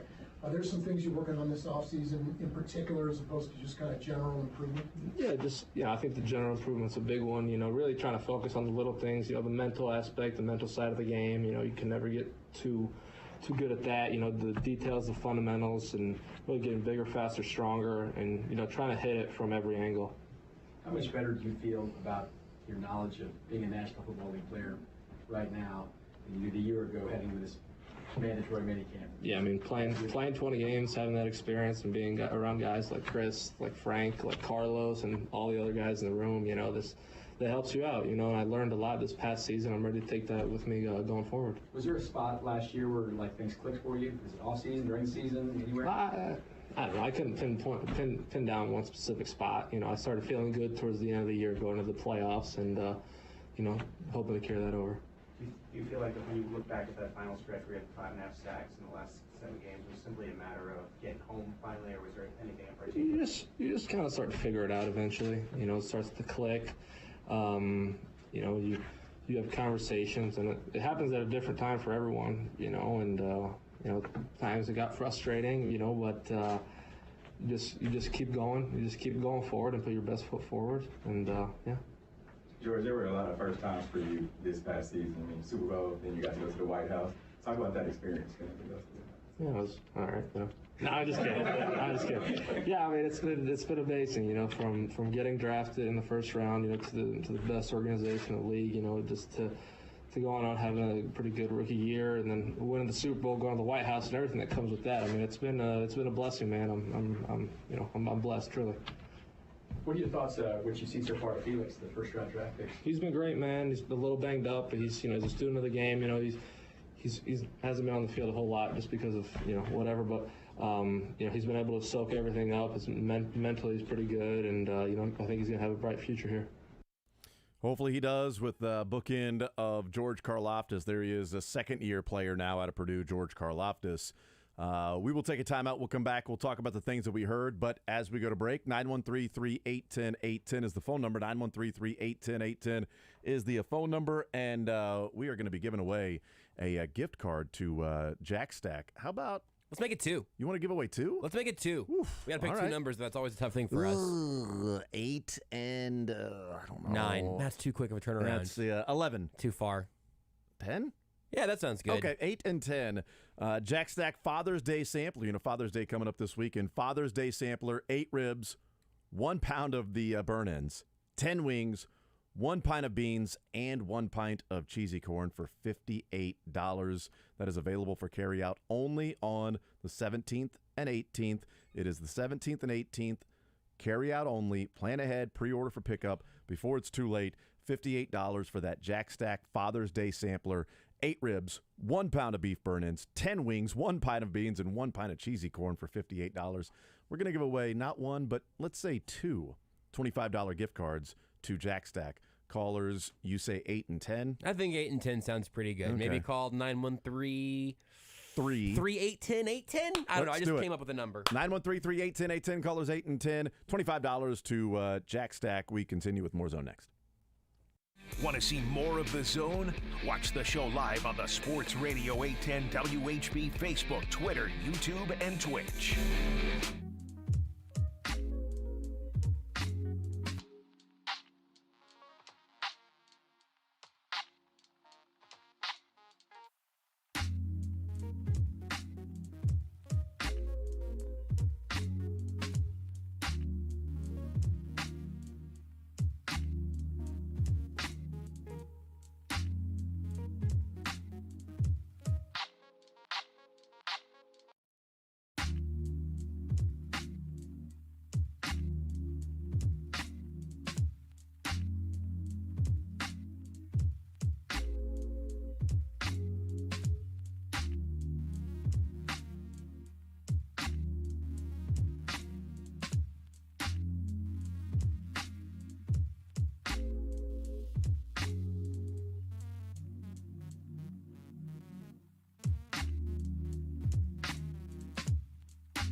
Adam Schefter tweeting out, Chiefs 4-time Pro Bowl defensive tackle Chris Jones, whom Kansas City is open to signing to a contract extension this summer, not at the team's mandatory minicamp today. So it's an interesting sort of, they're open to signing a contract extension this summer. Yeah, we know, because they've talked about it a lot.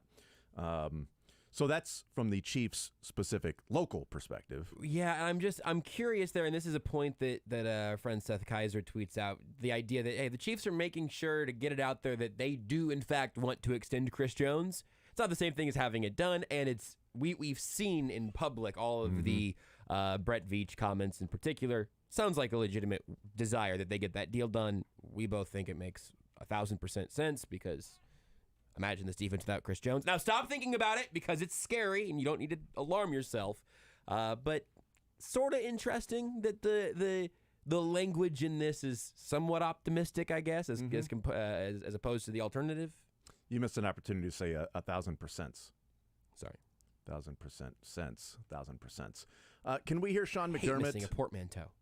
Earlier today, Sean McDermott, before the mini camp with the Bills, apparently Sean McDermott, head coach of the Bills, talked before they got their mini camp underway and practice underway. Here he is as he walks into the room. So first minute or so of him talking about what the next few days, I guess, or is going to give a press conference of what the next few days are going to be like for the Bills. So take a listen to what's now going on in Buffalo in regards to Stephon Diggs. All right, good morning. We'll go ahead and get started.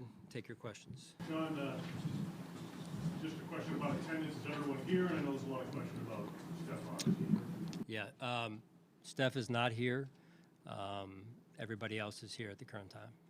How concerned are you about that? Oh, very concerned. Yeah, very concerned. So it's not an excuse. I'm not going to get into, and listen, I respect everyone's questions and what they want to know about our team. Right now, I'm not going to get into that anymore. So we'll talk about practice. Happy to do that. Happy to answer those questions, and we'll move forward from there. So Adam Schefter then tweets out after Sean McDermott's press conference, says that Stephon Diggs' agent said his client is in Buffalo, has been in Buffalo since yesterday morning, took his physical, met with the head coach and the GM the past 2 days, and the Pro Bowl wide receiver, quote, will be there for the entirety of camp. The agent also tells Tom Pelissero of the NFL Network that he did not know why Sean McDermott said what he said today. Quote, there are things being worked out, on the way to being worked out. Stephon has been there Sunday night. He was in the building this morning. Ian Rappaport then tweeting out and saying that Diggs was there yesterday and again this morning, but left prior to the start of practice. Okay, so he's in Buffalo, in the building, not on the field. This is really interesting, and I have no clue what it's about. People in Buffalo are asking what this whole thing is about. It can't be contract related. He signed his big contract last year. He restructured his deal earlier this year to help the team save cap space of about $6 million to go out and bring in other people. But now he's unhappy in some way, shape, or form to where his agent says things are on the way to being worked out. Met with the GM and the head coach yesterday, was in the facility this morning, left before the mandatory minicamp started. Tweet here from Sal Capaccio from 5 minutes ago, Bills Beat and sideline reporter.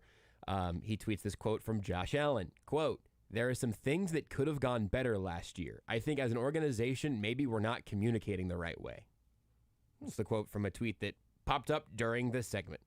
I don't see any further context or the audio or anything, but things are going well. Josh Allen asked, does Stephon Diggs want to be here? Quote, yes. This is what it is right now. I'm not sweating it. He's my brother, and I love him. Josh Allen on Stephon Diggs. Yeah. I mean, all of this will eventually come out, and we'll eventually find out what this whole thing is about. But all right, one more. Sorry, I got one more quote for you. Please. Allen says he spoke with Diggs today. Quote, we don't want this to be a distraction. He doesn't want this to be a distraction. Too late. Failure. Kind of crossed that line already. Missed your goal. You're already hurling towards the ground, getting ready to pull your parachute and go, you know what? I don't really want to jump out of the plane. It's too late. I mean, now it's a matter of actually getting to the ground safely because that part has already been crossed. All right, that toothpaste ain't going back in the tube. Clyde Edwards-Helaire, Travis Kelce, and George Karlaftis talking today after their first practice. Edwards-Helaire, to me, I find to be the most interesting because of all of the stuff surrounding him. Travis Kelce, just, he weighed in a lot about his age and how long he'll be playing, and an older player, and he is the only player in NFL history since the merger to have 1,000 yards receiving as a tight end after age 32. And I'm guessing there's probably at least one more there for him. So his longevity is going more than any other tight end we've ever seen in terms of production. But Edwards-Helaire was fascinating because of just the talk about what last year was like, the fifth-year option not being picked up. And I didn't realize that they found out they weren't playing when they don't see their uniform in the locker room. That's wild. That really stood out to me, that he said on the bus, he worked all week. He was doing all these different things. He was working at different positions. Coaches said, look, just do what you got to do with the playbook. We trust you that you can go out there because you've been here a few years. And he's got his headphones on. He's on the bus, gets there, gets into the locker room, didn't see his uniform. That's when he knew it wasn't going to play. Even the idea of like him working as a receiver working up that week, and then as Devontae Smith on the scout team, I think you could probably look at it a couple ways. You could have maybe been a person who said he's basically a wide receiver when they drafted him, and now you're going, hey, you know what? Maybe it's an evolution. I honestly heard that as the only way he was going to play was if the wide receiving core was thinner than the running back group. And there's something to be said for having the trust of your offensive genius head coach to play multiple positions. I think he's going to be a Chief this year. I think he'll score touchdowns this year.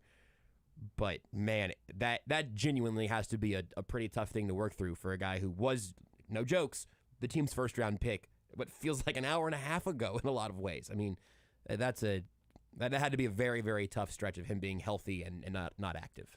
The answer that he gave that I feel is interesting, and we can try to sift through and find the nuggets, the championship nuggets of gold of what he's trying to say. But when he was searching for a way to talk about last year while not coming off as like, yeah, this is BS or this is what happened to me or whatever, when he said, you go through something, you got to figure it out. I wouldn't say it was a roller coaster. It wasn't a bunch of bad things.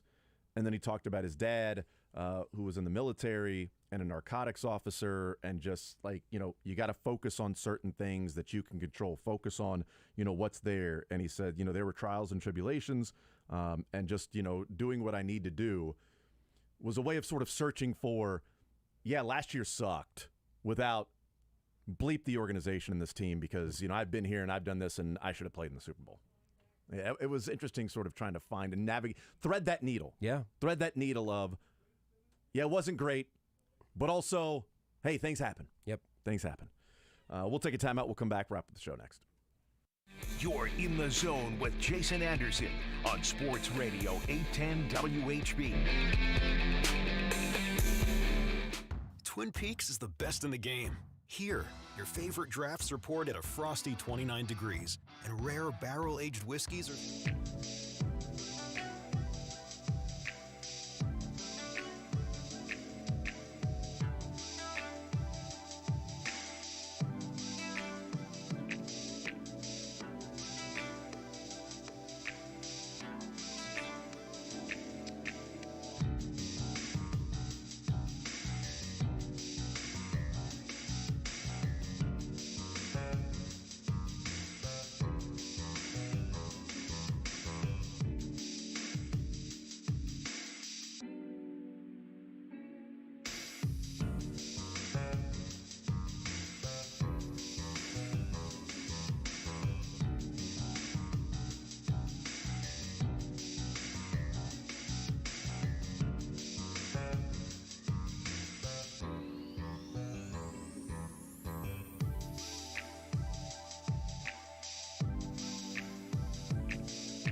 Wearing a bear suit, Joel. Weekdays from 10 to 2 on Sports Radio 810 WHB. For sure.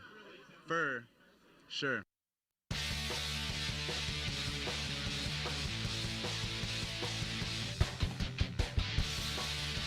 Does it change your mind or view any at all about Edwards-Helaire and why he missed the parade? That he said during the season he had given a commitment to this particular fashion show in New York, and then joked with Jerick McKinnon that, watch, we win the Super Bowl and the parade's going to be on that day, and, I've already committed to being there, as opposed to, what it felt like on that day, given the surrounding context of just the week before when I talked with Edwards-Helaire, and he wasn't happy about how things were going, and he thought he should have been playing earlier. And then we find out he is inactive and doesn't play, and then he doesn't show up for the parade. There was a lot of connecting the dots at that time over a week's worth of conversations. It definitely hits a little bit differently now, because I think that it's different because I believe him, what he said today, right? I believe that the way he was raised in some story from third grade or whatever about a promise he kept, that all of that really does sound completely true to me. It was still weird for him not to be there. I still have a lot of questions just about how exactly he fits in the organization and how each side of that views each other. But yeah, I certainly would take him at his word for that. I think that throughout a lot of his stories about working back and never playing again the back half of the season and keeping a promise for parade day, I believe that's true to who he is. There's a level of maturity that comes through in both of those stories, I think. I also want to know, what happened with the promise that he kept to the girl in third grade. Me too. I was hoping they'd follow up. Did he still get to play tetherball later that day? Did she hold hands with somebody else in the hall the next week? Give up a cosmic brownie he didn't want to let go of? Right. How did it work out with the girl that he kept the promise to? Did she pick him for kickball? Did she pick somebody else?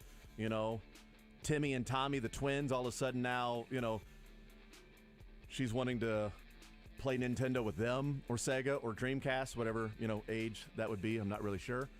I need more story and more context with this whole thing of how it started with this, make sure he's keeping his word. Did he break his word, and then that's how all of a sudden he didn't end up with said, turns out it was Beyonce. Who knew? Who knew? I'm just now imagining the exact same proportions of Clyde on a playground as a little kid, just sort of in a fun-sized version. And of course you don't want to play tetherball with that guy. Well, although, if you go higher, he's toast. I think he was a machine in third grade. Yeah, kickball, no, he's on my team, and I'm standing out in the outfield. Program next. I'm here with Brad McGee from LBA Home Services. Brad, is this your plane? Beauty, ain't she? I'm inspired by pilots.